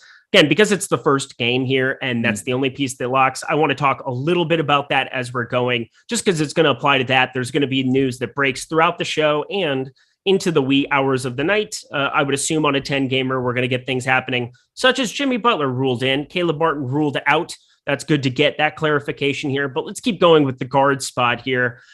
Now you've got this mid-range where it's Spencer Dinwiddie, Alec Burks, guys at 5,500, 6,300 respectively over on DraftKings. Donovan Mitchell, a guy that on both sites I'm prioritizing. Nice to get him out of a spot where Portland, he basically played a half of basketball, and so did Portland, more like a quarter of basketball that Portland played in that game, just losing everyone by 40, it would seem. But Donovan Mitchell, I'm going back to the well there. You've got Josh Richardson gaining way too much traction for me over on DraftKings right now at 16%. But on this next tier of guys, Gundacker from about 10 to 20%, who are the guys that you're getting overweight to? I want to get to a bullish amount of Donovan Mitchell. It feels like last couple of games, Bojan Bogdanovic has represented 20 plus real points, and on the season that's double-digit shot attempts coming off the board. And there's some volatility in who's going to start in that spot, but at worst, I expect a few extra shots from Donovan Mitchell, and at best, it's a good spot. That Spurs defense has definitely been exploitable. So I think Donovan Mitchell is a guy that just kind of stands out, and I've also kind of been leaning on the Jazz playing a little bit more close games on the road than at home. So Donovan Mitchell certainly stands out. Mentioned Spencer Dinwiddie a little bit lower without Jalen Brunson. Just anyone who's implied for 30 minutes against the Houston Rockets is something I want exposure to. And the closer to 6K, the better. And Dinwiddie has shown us, that he could go out there and drop 20 points on a team if he has to. It doesn't get much better than the Rockets. So definitely have a lot of Donovan Mitchell and Spencer Dinwiddie in that area. A lot of questions coming in about Jalen Green, about going to Kevin Porter Jr. I think neither would be the right answer. I expect Schroeder to play. I believe that we got confirmation that he is going to play. That makes it a write-off for me. I just don't think that we need to be taking that kind of a shot here anymore. It's just not feeling comfortable. We'll talk a lot about Houston when it comes to the forward spot, no doubt about it. But let's keep it going here. And same thing with Kleba. People asking about Kleba in the chat. We will definitely discuss on that as we get away from guard here. I've got a couple contrarian pieces. First of all, DeJounte Murray on FanDuel is $100 more than Luka. Do I expect that to work out a majority of the time? No, but you're getting a 5% DeJounte Murray over there. That's something that I feel like I want to be over the field on as well. We've seen some massive ceiling games from him. And just on a night where he becomes a forgotten guy because of how well Luka's projecting, I'm going to force myself to at least 15-20% of him just because of that upside. We've got Devin Booker, who's a guy that on DraftKings 8,900 specifically, I want to get well over the field on. I feel like people don't really understand how to project his minutes here in this spot. We've got him here at Awesemo. I love this. All right. So earlier in the day, he was at 32.5 minutes. Since then, we have him projected over 34.5. I find it impossible to believe that if he played 33 minutes, they blew out Miami and he didn't play the last 2.5, that he doesn't have upside for upper 30s, maybe even 40 minutes if this game is competitive against Toronto. Still a 113.5 total at home here. He is by far my favorite guard to get well overweight to compared to his ownership, 11.2%. Ownership's free today, by the way, so definitely be checking out, the player projections are free. So you can see how much he's projected for, and I will be gracious and give you some ownership here and there as we go. How do you feel about Devin Booker? Are you on board with me today? Yeah, I am. And you mentioned that DraftKings price being perhaps a little bit more lucrative and another path to get to one of those more balanced lineups. If you're, a glutton for fading Luka tonight, certainly can replace, 50, 60 fantasy point ceiling without Chris Paul, big minutes there. So I like that spin. I like the cheaper price point, but I'm in full agreement, man. He might just get slept on. And at the end of the night, just being an obvious 50, 60 fantasy points without Paul and without Cameron Johnson. Right. All right, here's the uncomfortable one. Now we're going to talk about players that we're not as interested in here compared to where the field's at gun. I don't know. People are talking about Reggie Bullock. I think he's fine over on DraftKings. On FanDuel, I'm not wasting a guard spot where I don't get a 3-point boost from Reggie Bullock. I am just refusing to fall into that kind of a trap over on FanDuel. I would rather roster you or me rather than Reggie Bullock on FanDuel today. So take that for what you will. I understand there might be an increased opportunity. Dennis Schroeder will play. Official word on that. Great to see that. Kevin Porter Jr. and Jalen Green, not on this slate, folks. But Reggie Bullock on DraftKings, I think I still have to be firing up some there. Are there any players that at the guard position that you find yourself just getting underweight to the field on?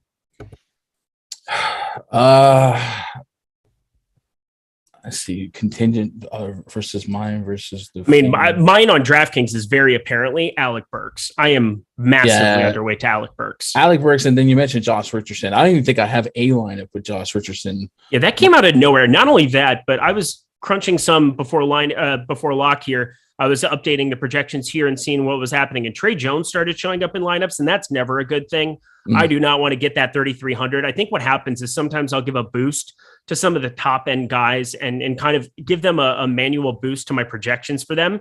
And as a result, it forces in some of these cheapies just because I'll over project the top end guys. So I get a mix and match approach of them along with some of this Pelicans value that exists, I think mostly at the forward spot. But I do not want to get to a 33 under Trey Jones. I might get to some Lonnie Walker. Lonnie Walker, This Is Your Life. You never had a son or a wife. If you get that reference, we will be friends forever. I did not get that reference. We are not friends forever. Continue on. Go ahead. Yeah, no, I'm in agreement with you there. But yeah, as far as my ownerships versus what we have projected, Jay Rich and Reggie Bullock definitely look like I'm on the opposite side. And I don't have this much RJ Barrett, but I guess we might think of him more as a forward tonight. All right. Benny from the Bronx, $4.99. I'm going to try to understand this super chat, so bear with me here. I want to make sure I understand this here. How do I merge my FanDuel with NBA player tools? I just bought the Platinum. Welcome, by the way. Make sure you get that badge there as well. We appreciate you. But I just bought Platinum. Like when you say you have a certain percentage of a player on lineups, need to know. All right. So I think this is what you're asking. Basically, what happens is when I'm playing FanDuel, you go to the CSV edit button. Okay. You're going to download those numbers. So when you have Fantasy Cruncher, if you have the Fantasy Cruncher add-on, you download the CSV, you put that into Fantasy Cruncher. And then when I'm making, like today, I'm making 150 lineups on both sites. So I have an opportunity to take those. I'm just going to copy and paste those from the export lineups button. I'm going to paste those into the CSV and I'm going to upload it on FanDuel. I hope that is what you're asking me. If not, definitely let me know in the comment section there. I will help you out there. But I think that's just kind of the quick and easy way to do it. And you're going to crunch, and there's a lot that goes into using an optimizer. You're going to have randomness to mix up the projections in a certain allotment to get a different grouping of players. You're going to have groups so you don't get double centers from certain teams. You're going to have lots of things that go into that. So don't just hit crunch and expect for everything to pop out as gold. So just understand that as well. Welcome to Team Awesemo. Gun, do you have anything to add to that? No, I think you interpreted that better than I did. Okay. I was just trying to understand it as much as I could. We appreciate you hooking up that Awesemo Plus stuff. Yes, Ben Folds. Everybody in chat, Ben Folds. That is the answer to the question to be my best friend.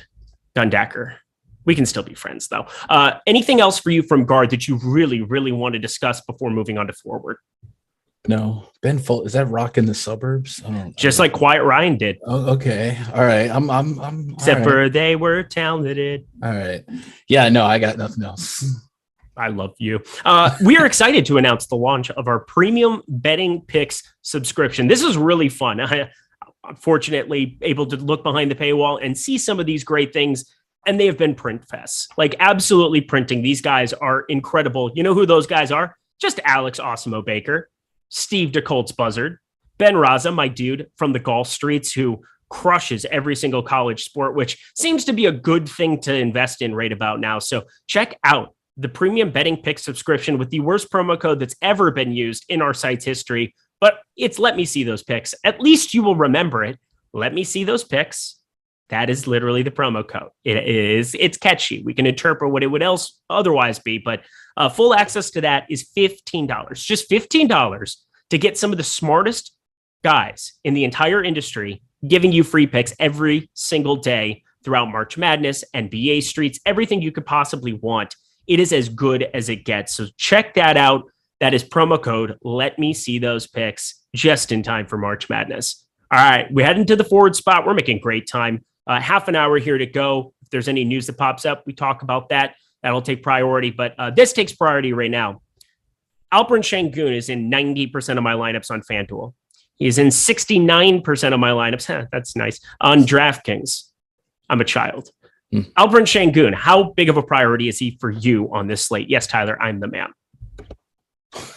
No, I think he makes way too much sense. He has 40, 50 fantasy point potential. Maybe there's some sticker shock at 6,200 that might, scare people away. But this guy is showing that you give him the minutes, you give him the opportunity. His per minute production is just way too good.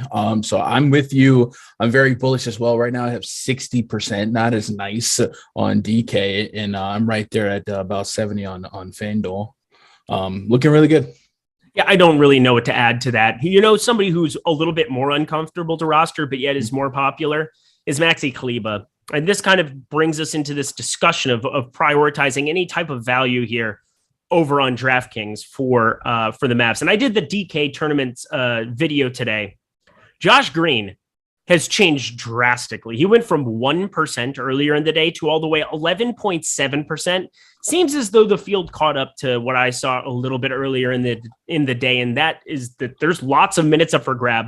None of these guys are particularly great fantasy assets. In fact, Reggie Bullock is the worst of all of them and the most expensive, given he's got the most secure minutes and projected for 9 more minutes than both of them. That's why. But Kleber, Bullock, Green. Help me prioritize those 3 today.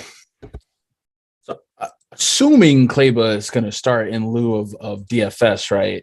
Correct. I assume that too. Yeah. The Houston Rockets are a team that allow the most steals per game, and they'll also be up there top 3 in blocks. So on FanDuel, that's going to add up pretty quickly if Kleber can, live up to his block potential. We've seen some big block games out of him.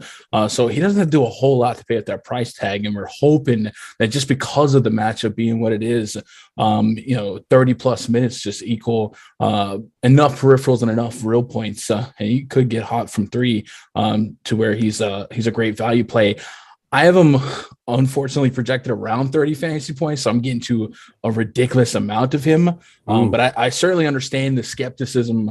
He's just one of those guys that's never fun to play game to game. He could, give 15, but he can give you, a ceiling worth having. So I'm just going to trust that the matchup that has been glorious all year is going to continue to be glorious for me tonight. And we're replacing, Dorian Finney-Smith, we're not replacing a lot of fantasy points, but we're replacing a lot of minutes with him out of the mix. So if Kleber logged 35 minutes tonight, I wouldn't be stunned.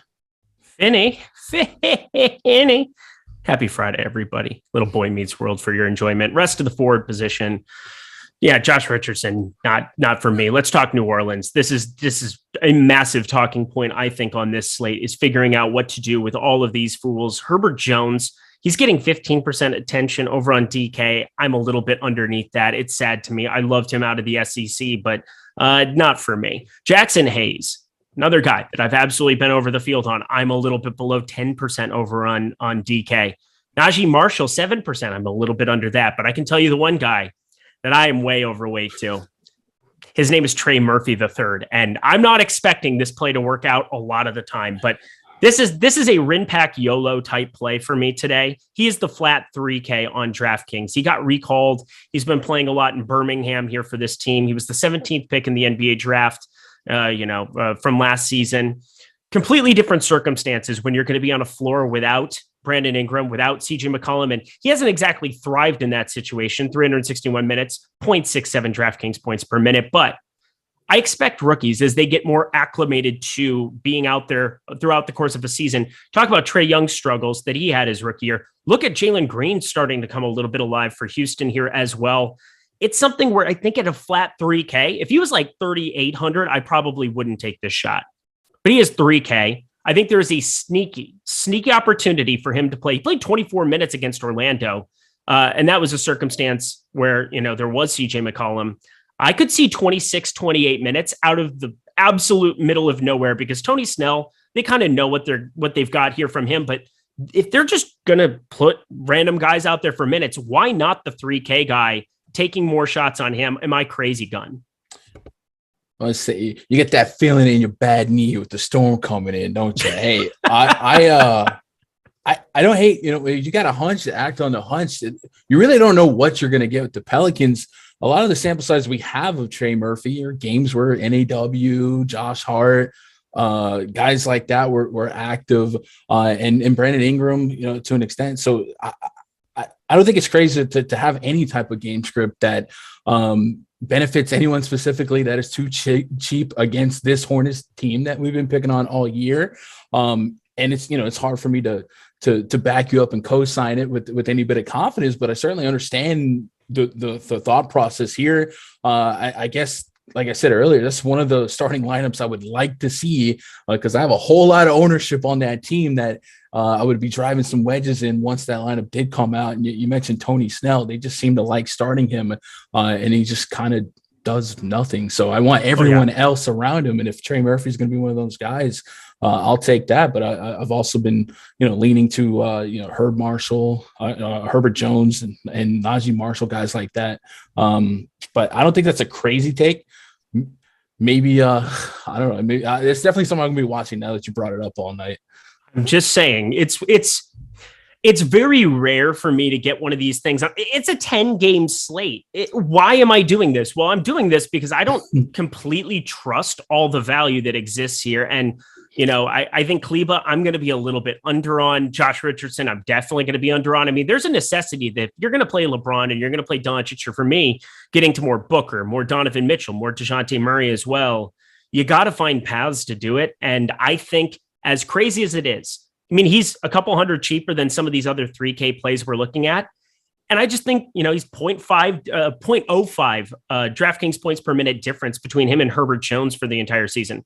He's more than a 0.15 better fantasy point per minute producer than Tony Snell. So if there's an opportunity there for a guy to just randomly get minutes and maybe spike an upside and have a different circumstance there than he's had in the past, either a spot start or just being sneaky there. Because if he starts, he's not going to be sneaky. I think people will definitely be able to get to him. But I think even if he doesn't, I'm going to probably play some. I'm going to be north of 15% on him. And you can call me crazy.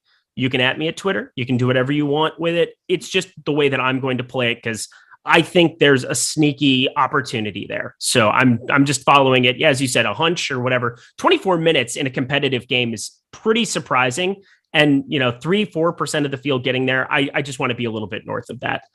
We've got a question here in the chat, and it's my guy. So I'm going to definitely give it to him. Jamal Parker, Melo or Kuzma here? So Melo, I would like Melo a lot more if you had no LeBron James, just like everybody else would. But on DraftKings, no. FanDuel, I think he's actually an interesting piece to talk about there, Gun. For the FanDuel.com, let me double check his price there, because I know I had one share of him. He's 5,600 over there. Nothing crazy, but Carmelo Anthony, yay or nay for you. And then Kyle Kuzma, yay or nay for you. That's Carmelo, not LaMelo. Carmelo. Oh, it might have been LaMelo, which is a guy that I think you have a checkered past with now. I mean, I do, but yeah, there's a little bit of a gap in price there. So I didn't know that Carmelo, unless it's a specifically late slate question, then Carmelo would be complete contingent on LeBron James. And then, of course, that Lakers lineup, whether or not it involves Dwight Howard. If it's Kuzma versus LaMelo, unfortunately, I'm getting to a LaMelo again because I like pain and suffering, and why? What else? And underpriced basketball players. Yes, and it should be a matchup that he should thrive against former Hornets great Devontae Graham. Oh my God! Once upon a time, it was him and Terry Rozier ruling the Eastern Conference stride for stride with all the. No, they did not do that. But he's definitely in play. I would say that you can fire up some LaMelo on FanDuel specifically. I mean, that tag is just glaring, and it just seems like everybody's been burned the way that you have, and so it's you're a lover scorned with LaMelo Ball. Yeah, I mean, I thought you were going to start roasting me, and I was like, rewind the tape, Tyler. He just touted Trey Murphy. Oh, yeah, no, I did. That's a thing that I actually did, and I get paid to do this, which is surprising.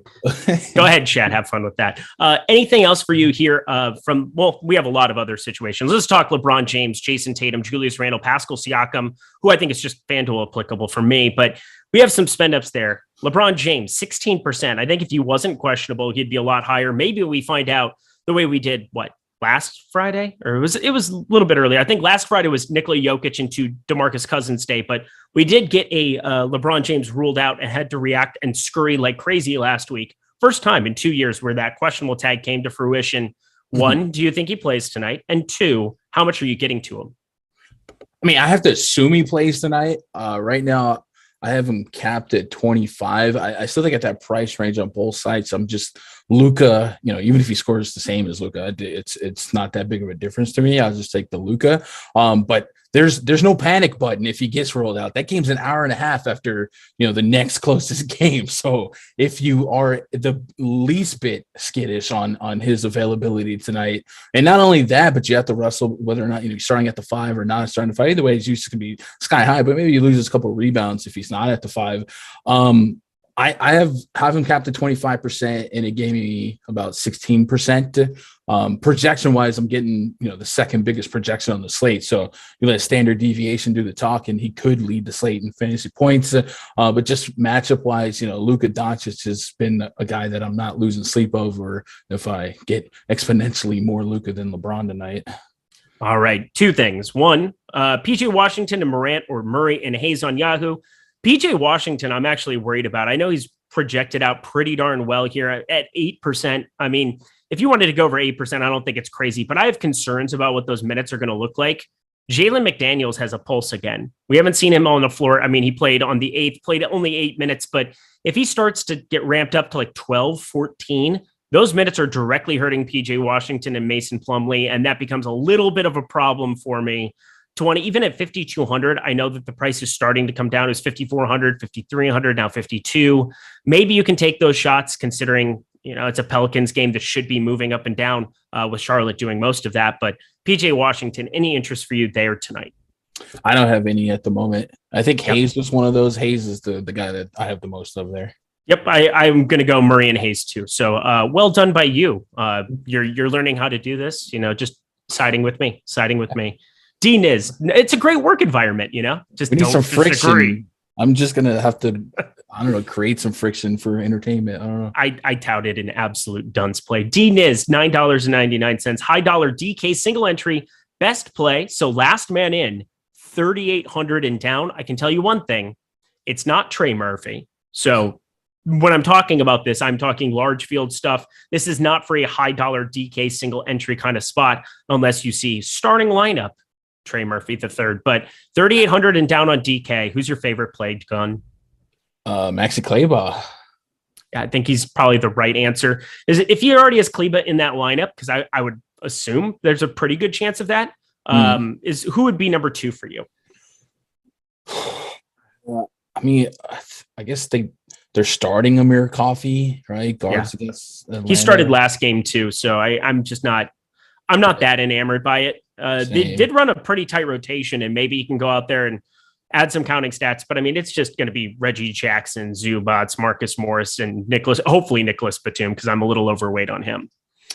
If you want to completely dive to the bottom of the barrel, I do have a little piece of Jose Alvarado. Little Don Henley for everybody's enjoyment.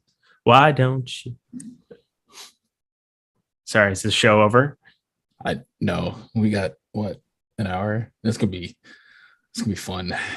Just sang Alvarado. It's a beautiful song. Awkward. Got awkward. It got weird, didn't it? Yeah, it did. Frau Farbissina. It's fine. Anything else here from the forward spot that you want to talk about here? We got 16 minutes before lock. Got to talk some center. We'll get some questions in and we'll be set. From the forward spot specifically, no. I'm soaking up a lot of that Sengun area, the Jackson Hayes, stuff like that. It does feel like there's some landmines in the Pelicans lineup, so I'm trying to wedge them to where I'm not fully dependent on one of those guys. But the forward spot is pretty top or value. I don't have a lot of the mid tier. I guess there's a case to be made for Jimmy Butler, existing right in front of us. If our ownership projections are on him, like that's really low ownership for Jimmy Butler. But with all those guys back in the mix for Miami and that pace being what it is, it's not a spot to like him exceptionally, but the ownership might be enough that Jimmy Butler could be pretty obvious at the end of the night. Gun, did we just become best friends? Did we just become best friends? Yep. You want to go do karate in the garage? I think I'm going to do prize picks in the garage. Yep. We could do some Yahoo in the garage here. We partner with Yahoo Fantasy for this my season. Bad. Fudge. I didn't read the one free month of Awesemo Plus Platinum. All you got to do is deposit $10 or more, play in any paid contest over on Yahoo, and boom, tough actin' to actin'. I've been saying that more and more. It's fun to say. Rip, John Madden. You are loved. But sign up using that promo code. It's as good as it gets. Support at awesemo.com. You simply hit them up. You get that free month of Awesemo Plus Platinum. And it's not just NBA, but MMA. We've got PGA in full swing, literally. NHL. We've got so much stuff. You want to be checking this out. You want to take advantage of this. Use the description. So you've got the deal in the box below here on YouTube.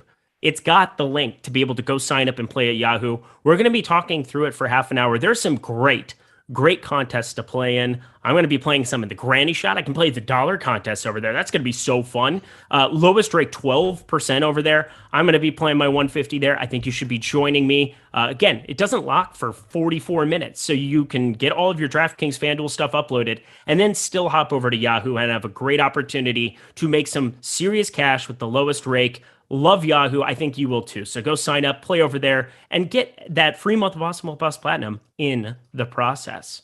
All right, I got 14 minutes to go. We're going to the center spot, which is far less enticing than it's been on a lot of slates. But Jonas Valanciunas and Rudy Gobert, 7,800 and 7,400 respectively over on DraftKings. On FanDuel, they're very close together as well.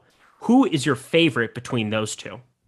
So I got JVL edging the spot for me over Gobert. I still have a decent chunk of Gobert just because, Spurs points in the paint, blah, blah, blah, blah. It's just a good spot for Gobert to rack up a big game. But, JVL coming off a 30 real point game. We're trying to paint a picture of usage without McCollum and Ingram. Seems very reasonable to suspect that this could be a big game out of JVL against a Hornets front court that we've been targeting all year. So I got more JVL than Gobert.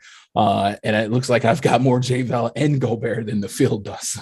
Yeah, I was going to say, I'm finding it pretty easy to get overweight to both on DraftKings, 74 and 7,800.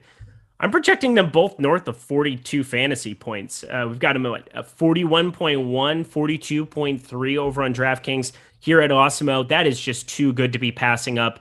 Playing a lot of two center lineups because of those two. It's not even that the center position is that stacked, because it's really not. The guy who's projecting out the best is LeBron, who you can play at center, but Karl Anthony Towns is up to 10-7 with Anthony Edwards, with Patrick Beverley, and most importantly, with D'Angelo Russell. I mean, it just becomes very difficult for me to invest in Karl Anthony Towns above like 4 or 5% on this slate. Are you with me?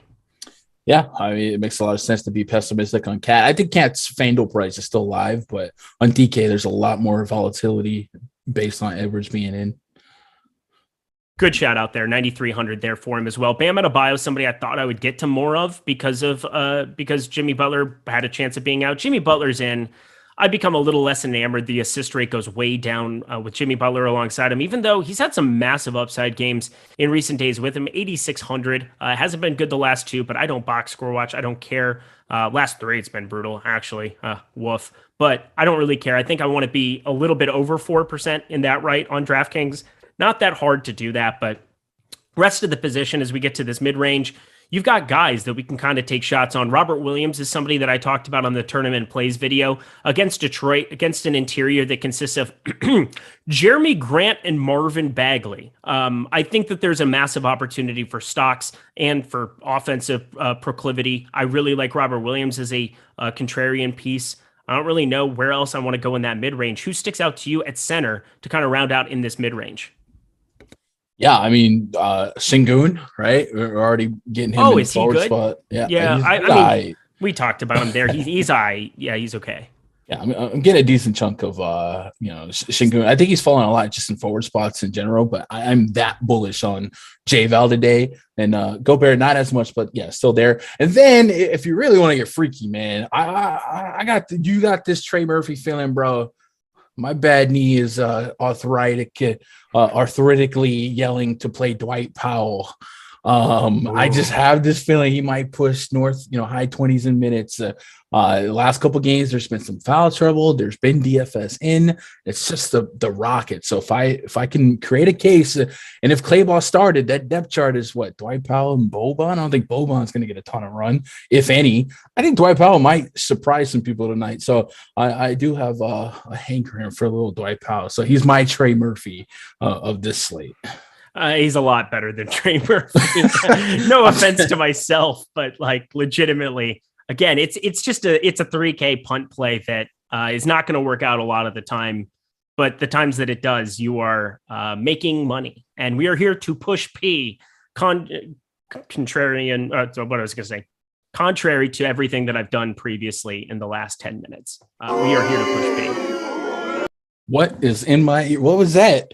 Wait, we soundboard now, or is that Tyler? Why do you exist? Wow, this show's grown. I'm incentivized to work up the Foon Shade and Awesemo simply so that I can fire Tyler for using the boo sound effect every single time. Tyler, you're on watch, my friend. You're on watch. Anything else from the center spot whatsoever? DeAndre Ayton, one last little shout out because you're still absent one of those main three guys, but Cameron Payne returning. Probably not going to be as much usage up for grabs here with Devin Booker, but I still think there's a massive double-double game that could be sitting there in this spot against Pascal Siakam, who I think the miles are starting to wear on the old legs there. Yeah, I mean, it's a justifiable shout out. Something that's just slipping through the cracks for me, but yeah, he makes a lot of sense. Could see on DraftKings, Mitchell Robinson's under 5K. The Memphis Grizzlies are tops in the league in blocks allowed per game. So if Robinson can stay out of foul trouble and maybe get a decent chunk of rebounds going up against Adams, maybe he can have one of those 3-4 block games with John Morant driving to the rack. All righty. Well, guys, we got 9 minutes left to go here. Keep up the good work, Ty. Leave me alone. Fire Eric. Yeah, you know what? Whatever. I don't care. Let's keep it rolling. I want to get to any of your questions, so fire them up. We can ask Gun anything you guys would like. I just wanted to make sure that we could have some extra time here at the end. We got the starting lineup from the Knicks: Burks, Fournier, Barrett, Randall, Robinson. Nothing surprising there. Obi Toppin, game time decision. I don't think that matters in any way, shape, or form. Been a very quiet, eerie news day for a 10-game slate. Easy, buddy, man. That's just saying. Tempting fate now. I like that. I like the chaos. As long as it doesn't happen a minute after lock with my highest owned player, which has happened before. Yeah. It's happened to everybody at some point. We've got one from Supercoop 30. That's a great name. Who would you choose between Malik Beasley, Franz Wagner, Alec Burks, or Emmanuel Quickley? Quick answer is none of them. I don't expect Malik Beasley to make 11 threes. I don't think you do either. We've got Franz Wagner. Alec Burks is going to be the most popular, but I'm shorting the crap out of him. Probably the best play, though. What do you think, Gun, between those four? I probably lean Wagner, like you, not a warm and fuzzy on that, but Timberwolves are pushing the pace, and Wagner's a guy that can be productive per minute. So if you boost up some extra implied possessions, Wagner could have one of those 30-plus fantasy point games. Wait, why is Danwell House popping in my projections now out of the middle of nowhere? I thought he could start for Bojan, so I don't know if that's been a thing. Is that kind of what you were thinking? Yeah, but I didn't know what to put in terms of minutes because, Rudy Gay and it was a Hughes, somebody else that they have in the mix that I just didn't quite know what to expect. But why play Danwell House when you can play Trey Murphy? Yeah, when you put it that way. Yeah. Huh. Yeah, when you put it that way, it sounds horrible, and it's not going to work out for me. I apologize ahead of time. Alvarado. Yeah, that was I thought that was a pretty good one personally. Do you even know the song I'm talking about, Gun? I mean, yes, but I probably don't know the lyrics as well as you do. I mean, it's just Desperado. Yeah. Beautiful stuff. Hero or Miles Bridges? We didn't talk about Miles Bridges. He's kind of an important play over on the FanDuel.com. Miles Bridges, any hot takes there in a great game environment? No, I mean, much like I think there's some landmines amongst the Pelicans lineup, there's always landmines in the Hornets lineup. One guy will spike, one guy will give you 8 minutes. I'm not salty. And Bridges is one of those guys that should play high 30s in minutes, but whether or not that equates to 40 plus is always a risk. Limited Monday, Coffee or Clarkson? They are wildly different in terms of price. I'm going to say Clarkson either way. Yeah, probably the same. I think there's a little extra opportunity and usage to be had there in this spot for him. No Bogdanovich. I mean, yeah, but I don't know. Probably he's been brutal this year. I mean, that's what it comes down to. It's not a comfortable roster, but he's the nicest thing I can say about him and Mike Conley on FanDuel is they're cheap. So that's cool. That's all I got. That's what you want. Rinpack, Lil Baby or Gunna? I think I know one Lil Baby song. No, I know Da Baby. Who's Lil Baby? They're not the same, right? Oh my God, I'm losing all kinds of I'm not all too my young street to know cred. the Eagles. I love the Eagles. The Eagles are my jam. Come on now. All right. Running down the road, trying to loosen my load. 7 women. No, my dog just barked, so it must be for my singing. Anything else there that I see that's popping up? 5 minutes. Everybody's saying Lil Baby. Now, there's the first Gunna that we got. I really don't have a stand because I don't know a whole heck of a lot about any of them. Westbrook revenge ? Is Russell Westbrook on your page for today? Because he's definitely somebody I'm overweight to. I'm literally always overweight to Russell Westbrook, and it's worked not good once in this calendar year. So, and it took overtime and a Houston matchup to get there. So, and this like is surely going to go well. Yeah. No, I actually don't have that much Westbrook, but I do have a little bit. But I always assume I'm over because everyone hates Westbrook, right? Well, little back in the LA crowd that they made a little fuss about. Maybe I'm sorry, Wookie23. This is hilarious. I told you, man, I don't like the effing Eagles, man. I'm sorry. I apologize. Just for you. Nobody else, but I apologize to you if you didn't like him. LeBron news. Exactly. That's part of it. Russell Westbrook, in the event that you get LeBron out, you're sitting on something that could be very, very interesting to me. Everybody would try to get to as much as they could, I would think, even at his current prices, in the event that you got LeBron James out, which is definitely a possibility now, not something that I thought before. I do think he plays tonight, so I'm more inclined to be playing him and not have nearly as much Russ as I would have in that situation, but I still want to be overweight to Russ. He's going to have a couple of these big games, and I think especially after all of these remarks he had about being worried about playing at home. I think Lakers fans, as ridiculous as they can be, there's still some type of heart that they have. Like Philadelphia, they're cutthroat. But like in LA, people kind of care. I mean, it's a nice liberal atmosphere for most of these people, like these guys out here. Like I can't imagine that Russell Westbrook's going to get booed coming off of his comments the other night. I can. Oh, okay. But... Well, there's that. Maybe not during the player intros, but they'll start booing after his third brick from half court or something. Yeah, it's a tough scene. It's been a tough scene there. As Graham owned, we won't know for quite a while here. Yes, Loco, how many rappers we got with the name Baby in it? Lil Baby, Da Baby, Cry Baby, Big Baby. Like what the fuck? Those are like 4 of my nicknames too, which is hilarious. That was a joke. Okay. Yeah. No. You didn't like that one either. I mean, I was trying to spin it. I got nothing. They call you Big Cry? No Eagles. It was a joke. I gave you the folds. Kuzma's back in LA. Yes, he is. This should be fun. Whatever. I really don't care, actually. Like, I'm just not going to roster Kuzma here. I'm a Lakers fan, and he'll always get booed until he stops laying bricks. Well, he'll have a good game eventually. It's a power in numbers, I would assume, unless he's just completely washed. Let's see. 2 minutes to go here. We're almost to the Yahoo section. We get half an hour to hang out here. We'll talk a little bit about the games that are going on. Of course, there's just one. Orlando, Minnesota. My Minnesota Timberwolves. My play-in team, Minnesota Timberwolves. Never thought I would say that. Owned by my Alex Rodriguez. You're going to be an Alex Rodriguez stan still? I'm not. No, I'm not even an A-Rod stan, but I don't know. I wanted to one-up you for some reason. I feel like you're getting all the comedic shine today. That's my thing. I know it is, but here's the thing. I'm a ridiculous person when it comes to I have no shame. End of sentence. Right? Yeah. End of sentence. Yeah, I just stopped talking there. Uzi, $5 quick. Edwards, Morris, or Jaylen Brown, Herb Jones, FanDuel. I like the first one. Morris is a lot different play from DraftKings to FanDuel. Yeah, if it's on FanDuel, Jaylen Brown is cheap, even though it's a blowout. He's really cheap, and I have a whole lot of Herb Jones. I think Herb Jones has been in foul trouble lately. I don't think that's going to happen here. So Herb Jones could be live for 32, 33 minutes, unless Trey Murphy III takes all of them. Every time I hear it now, this is just not going to go well. And here's the thing.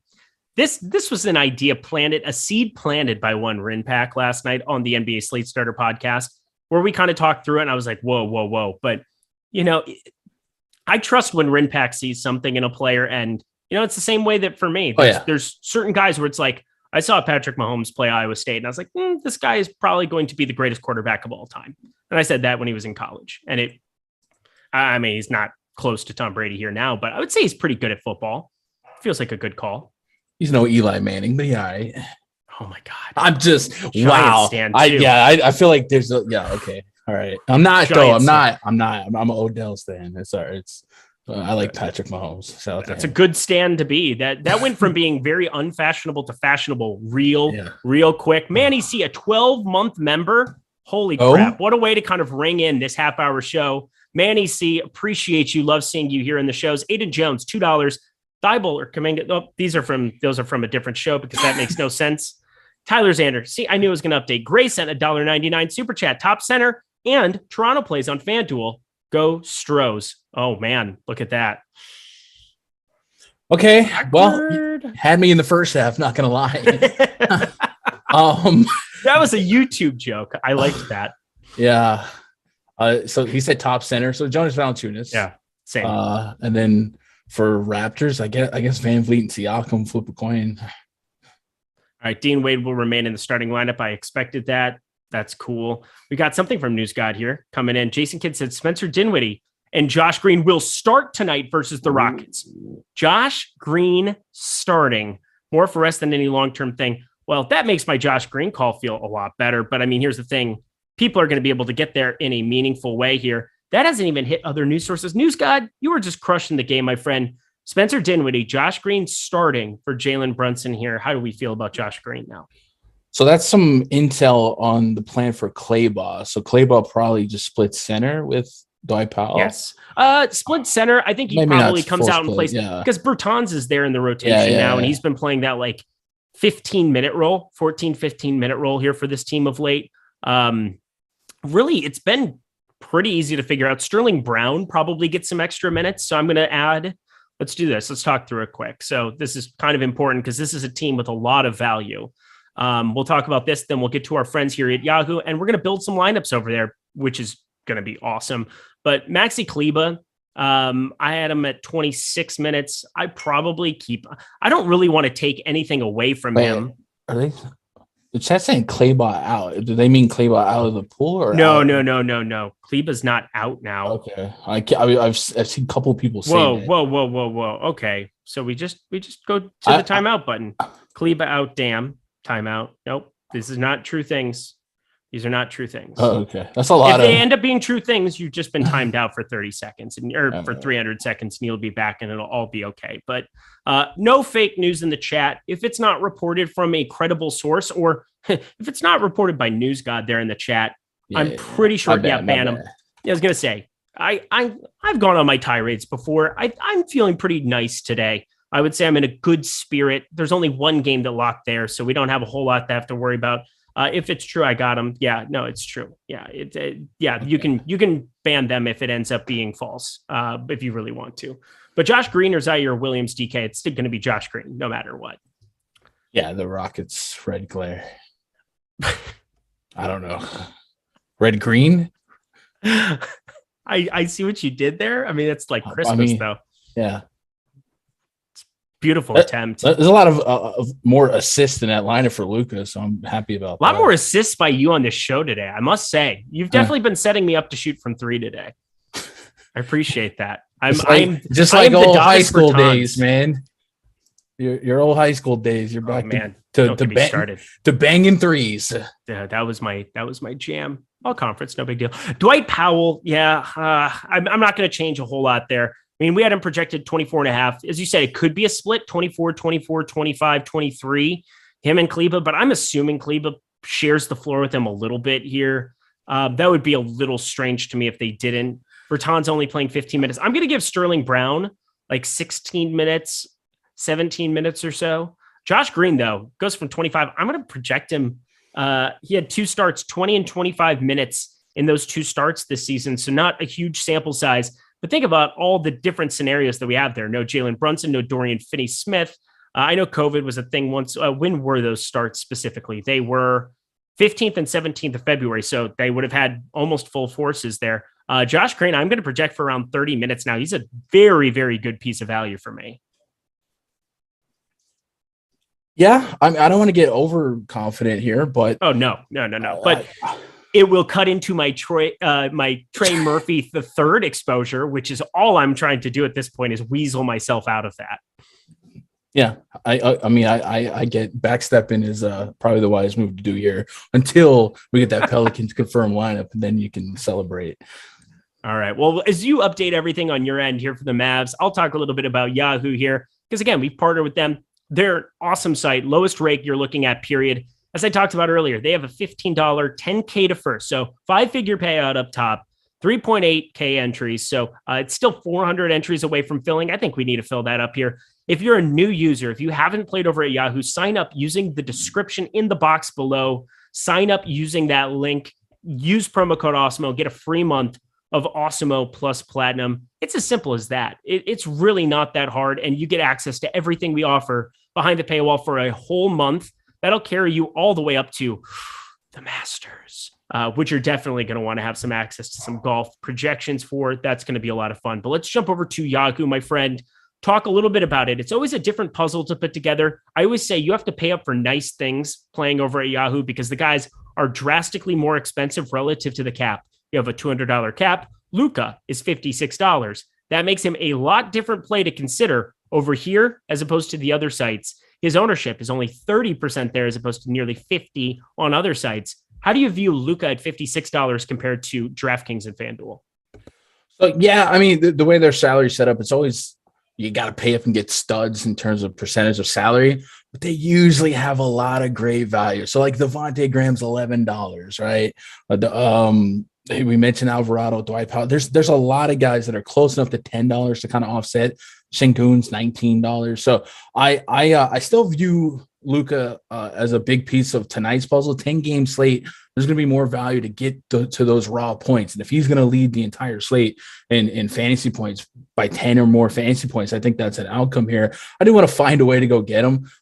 So yeah, I wouldn't let the price point get me too far away. And I'd almost have 100% correlation in my crossover between Luka and Devontae exposure. Oh, K-Diz 11. I see what you said. I get that. Also, Loco, how brutal is it to get banned from Twitch while watching on YouTube or YouTube while watching on Twitch? That's hilarious too. Shout out to all the Twitch people. Hello. We appreciate you watching. Get a year. My year is so bad. I have room for improvement before baseball season. Yeah, it's not even a guttural sound at that point. It's just like a creaky chair. I don't know what that is. It's like I can't even. I said back of the. I said earlier it sounded like a yak mating call the way you did earlier. Thank you. Like, I don't know. But they're beautiful creatures. It is what it is, my friend.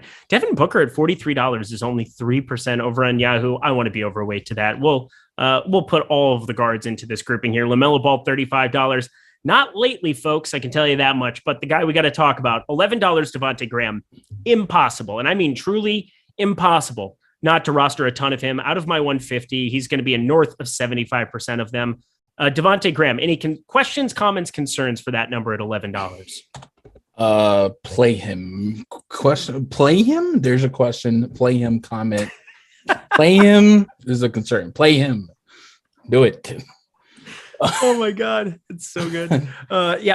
Play him. Yeah, you're I'm doing Ron that. Burgundy. Yeah.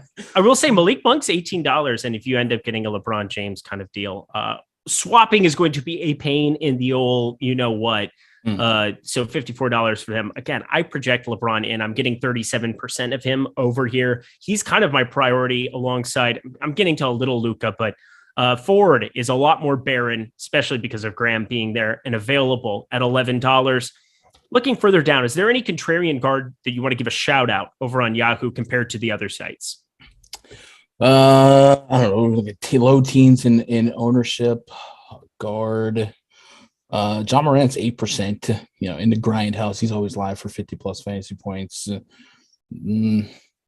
That's probably, and I don't know, 20% is not really contrarian for Donovan, but so I guess close to the teens, John Morant's probably got the most upside for ownership. I like that. that. Hey, DeJounte at 3%. That's great. Sad. DeJounte at 3% is the name of my band. I want that. DeJounte at 3% is. That's my cell phone's name, and right now DeJounte's is at 3%.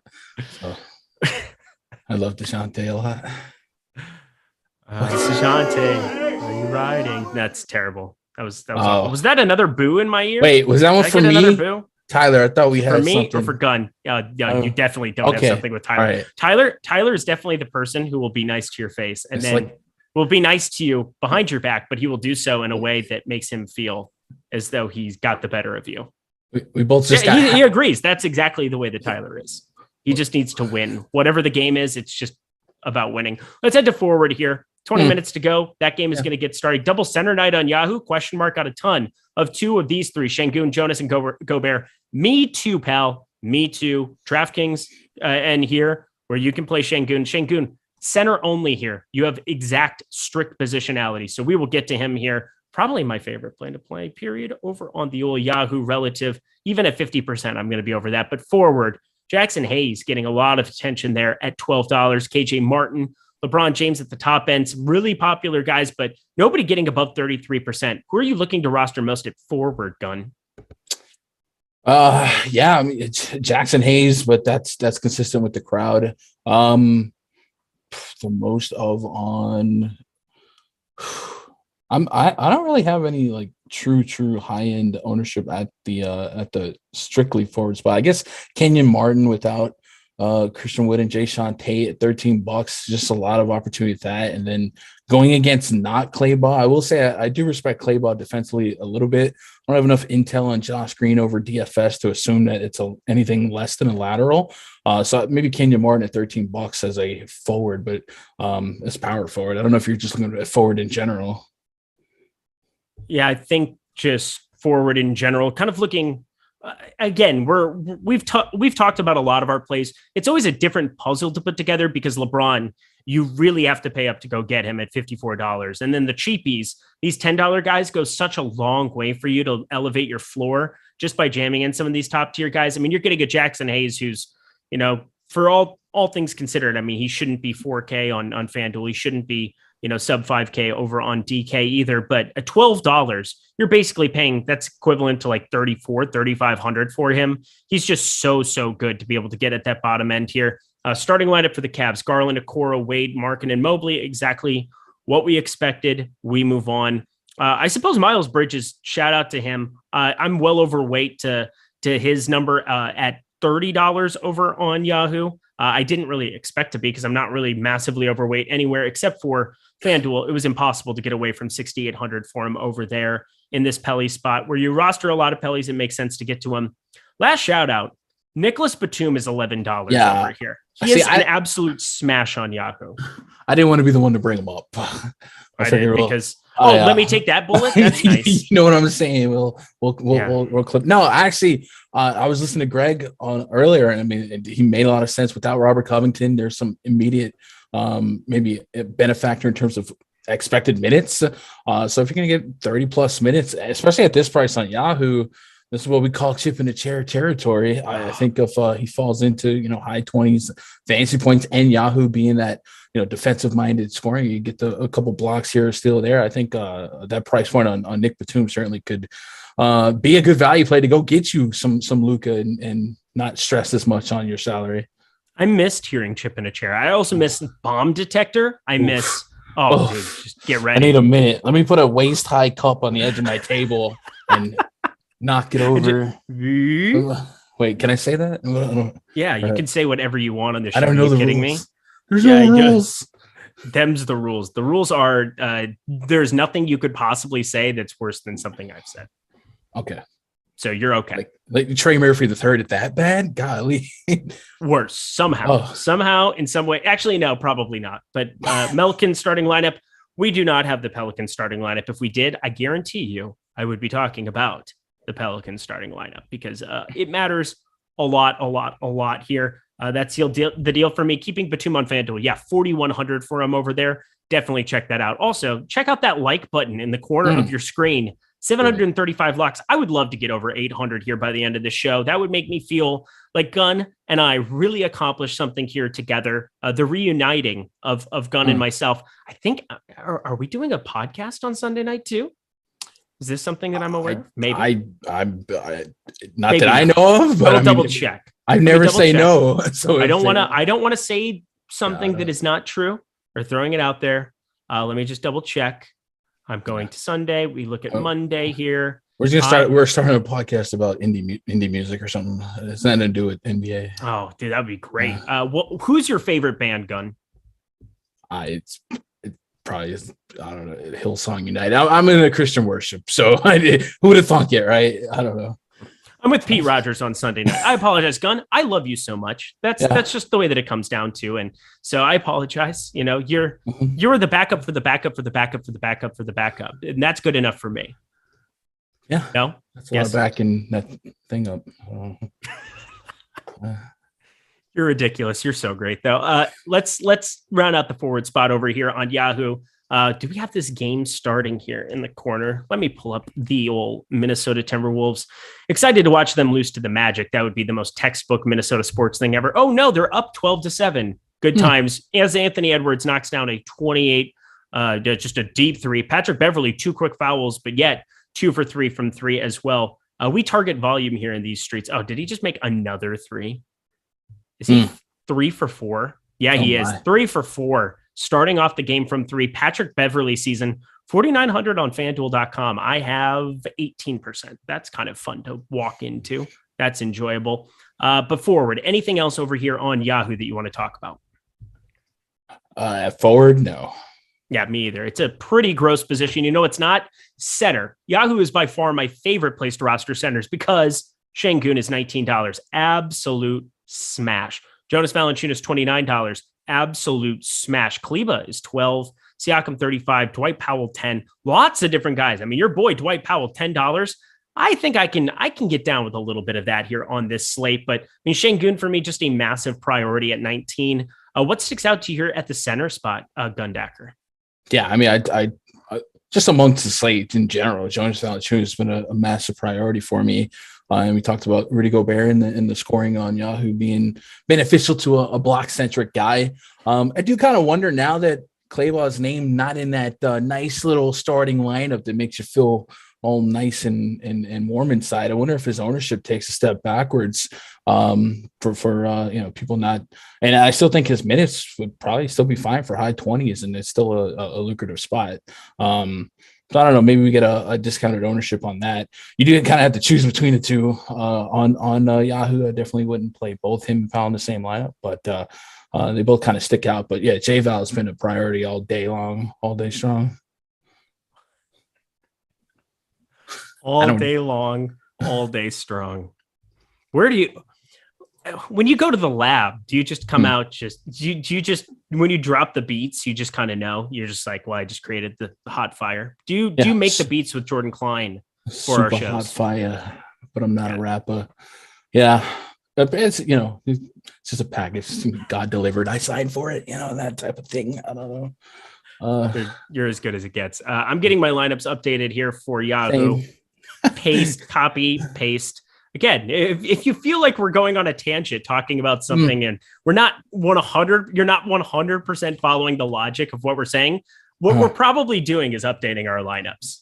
You can probably just assume that. Yeah, I don't know how you guys do this every day. This is stressful. I thank God there's one game. Practice. Gundacker, it's pure practice. It took me, I'd say 3 months to really get a process set.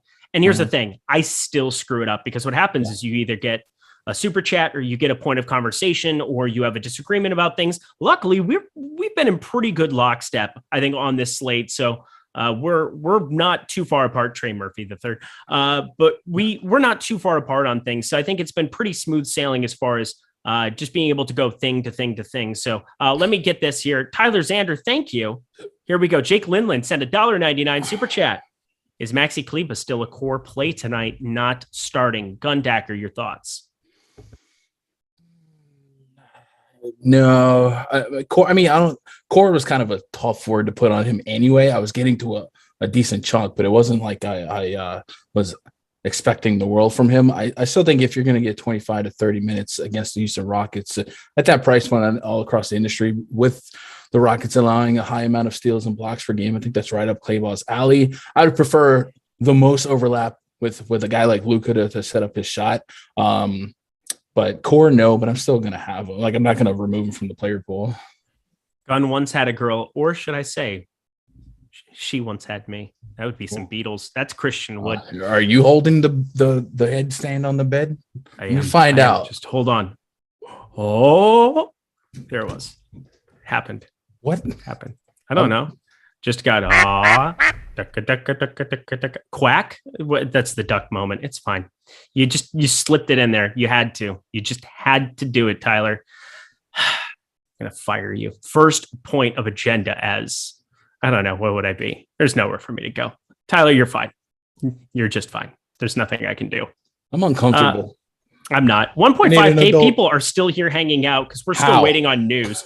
How? Okay. Because this is a beautiful tandem. Yeah. This is a beautiful, we are in sync here, my friends. Once again, hit that like button for Gun. Don't hit it for me. I don't deserve it today. 20-13 Minnesota Timberwolves are up. This is just always fantastic when they can actually play well and put away bad teams. That is what I'm looking forward to. 6-2-1 here from Anthony Edwards. That's a good start for FanDuel there. Patrick Beverley, 11, 10.2 for Anthony Edwards. Mo Bamba, not a guy that I thought you could play in many places. Mo Bamba. He's got who's calling, by the way. Mo Bamba. Okay, we're different. All right. It's all right. 4,500 for him over there. I just we got the starting lineup from the Pelicans. Graham, Jones, Marshall, Hayes, Valanciunas. All right, so here we go. I still like Murphy. Okay, but get to some Najee Marshall in your life. Yeah. I was there, but yes. So, how much do you like Murphy? Last year, he was like a talking point on so many slates. He's 3,300. It is really hard to imagine that he's going to go out and absolutely burn the universe or burn you down if he plays upwards of 30 minutes or 28 minutes, which, I mean, we had him at 20 here. I think everybody kind of de facto wise, I mean, at least you got the Hayes Valanciunas. I thought there was a chance. I thought Tony Snell was going to start. It's kind of weird that he didn't. He started the last two. 22 and 31. So if you have a share of Tony Snell, that is a share that you are burning to the gods. So don't play Tony Snell. That is mission number one. It would be insanity. Mission number two is looking at what this backup rotation is going to be. You have Alvarado. I will say Najee Marshall, it could be volatile. He's played 27 minutes and 11 the last two. But him starting, you would assume that gives him a bump up. I kind of actually like this a lot more for my Trey Murphy call, because if Tony Snell only plays 20 minutes, 22 minutes, and he's not going to play the 32, Najee Marshall's a guy, if he doesn't get off to a good start, Trey Murphy could end up playing more minutes. So I actually think that this benefits Trey Murphy a little bit more. Once again, no Tony Snell. I can't do Guillermo Homer Gomez 4,200 as much as I want to. There was a part of me that was just thinking maybe I do that now. If Snell's going to be, he's not going to fall out of the rotation, but just plays 20, 22 minutes. He's just playing backup to Jonas Valanciunas, and that's not interesting to me. What does this do for you, Gun? So I mean, I would have never played Tony Snell with your bankroll, much less mine. So I don't have to make a change there. But I will say I fully expected Tony Snell to start. So this increases the odds of perhaps there being a landmine amongst the starting lineup for the Pelicans to kind of get me in trouble. But I'm still going to lean with Devontae and J-Val as the guys at the top of the podium. And then I like Herbert Jones. I think it's just a matter of the Hornets profile so well offensively all year long that they just kind of want to counter with the full-on absence of Ingram and McCollum, and Tony Snell's not quite doing that. So what I just did was I added some Najee Marshall. I was on the fence about him to begin with, added him to the mix. I still have a cap of 3 Pelicans in a lineup, and I'm just kind of trusting randomness to give me the right mix here. Yeah, I am too. I think that's a good call. Exit screaming, dang, why is Eric acting like that towards Gundacker, the backup of the backup? Because Gun and I have done many shows together. I've asked to do many shows with Gundacker before because I think he's a very fun and spirited and intellectual individual. So I've also stopped by his chat here and there. Oh, shut up, Tyler. You're fine.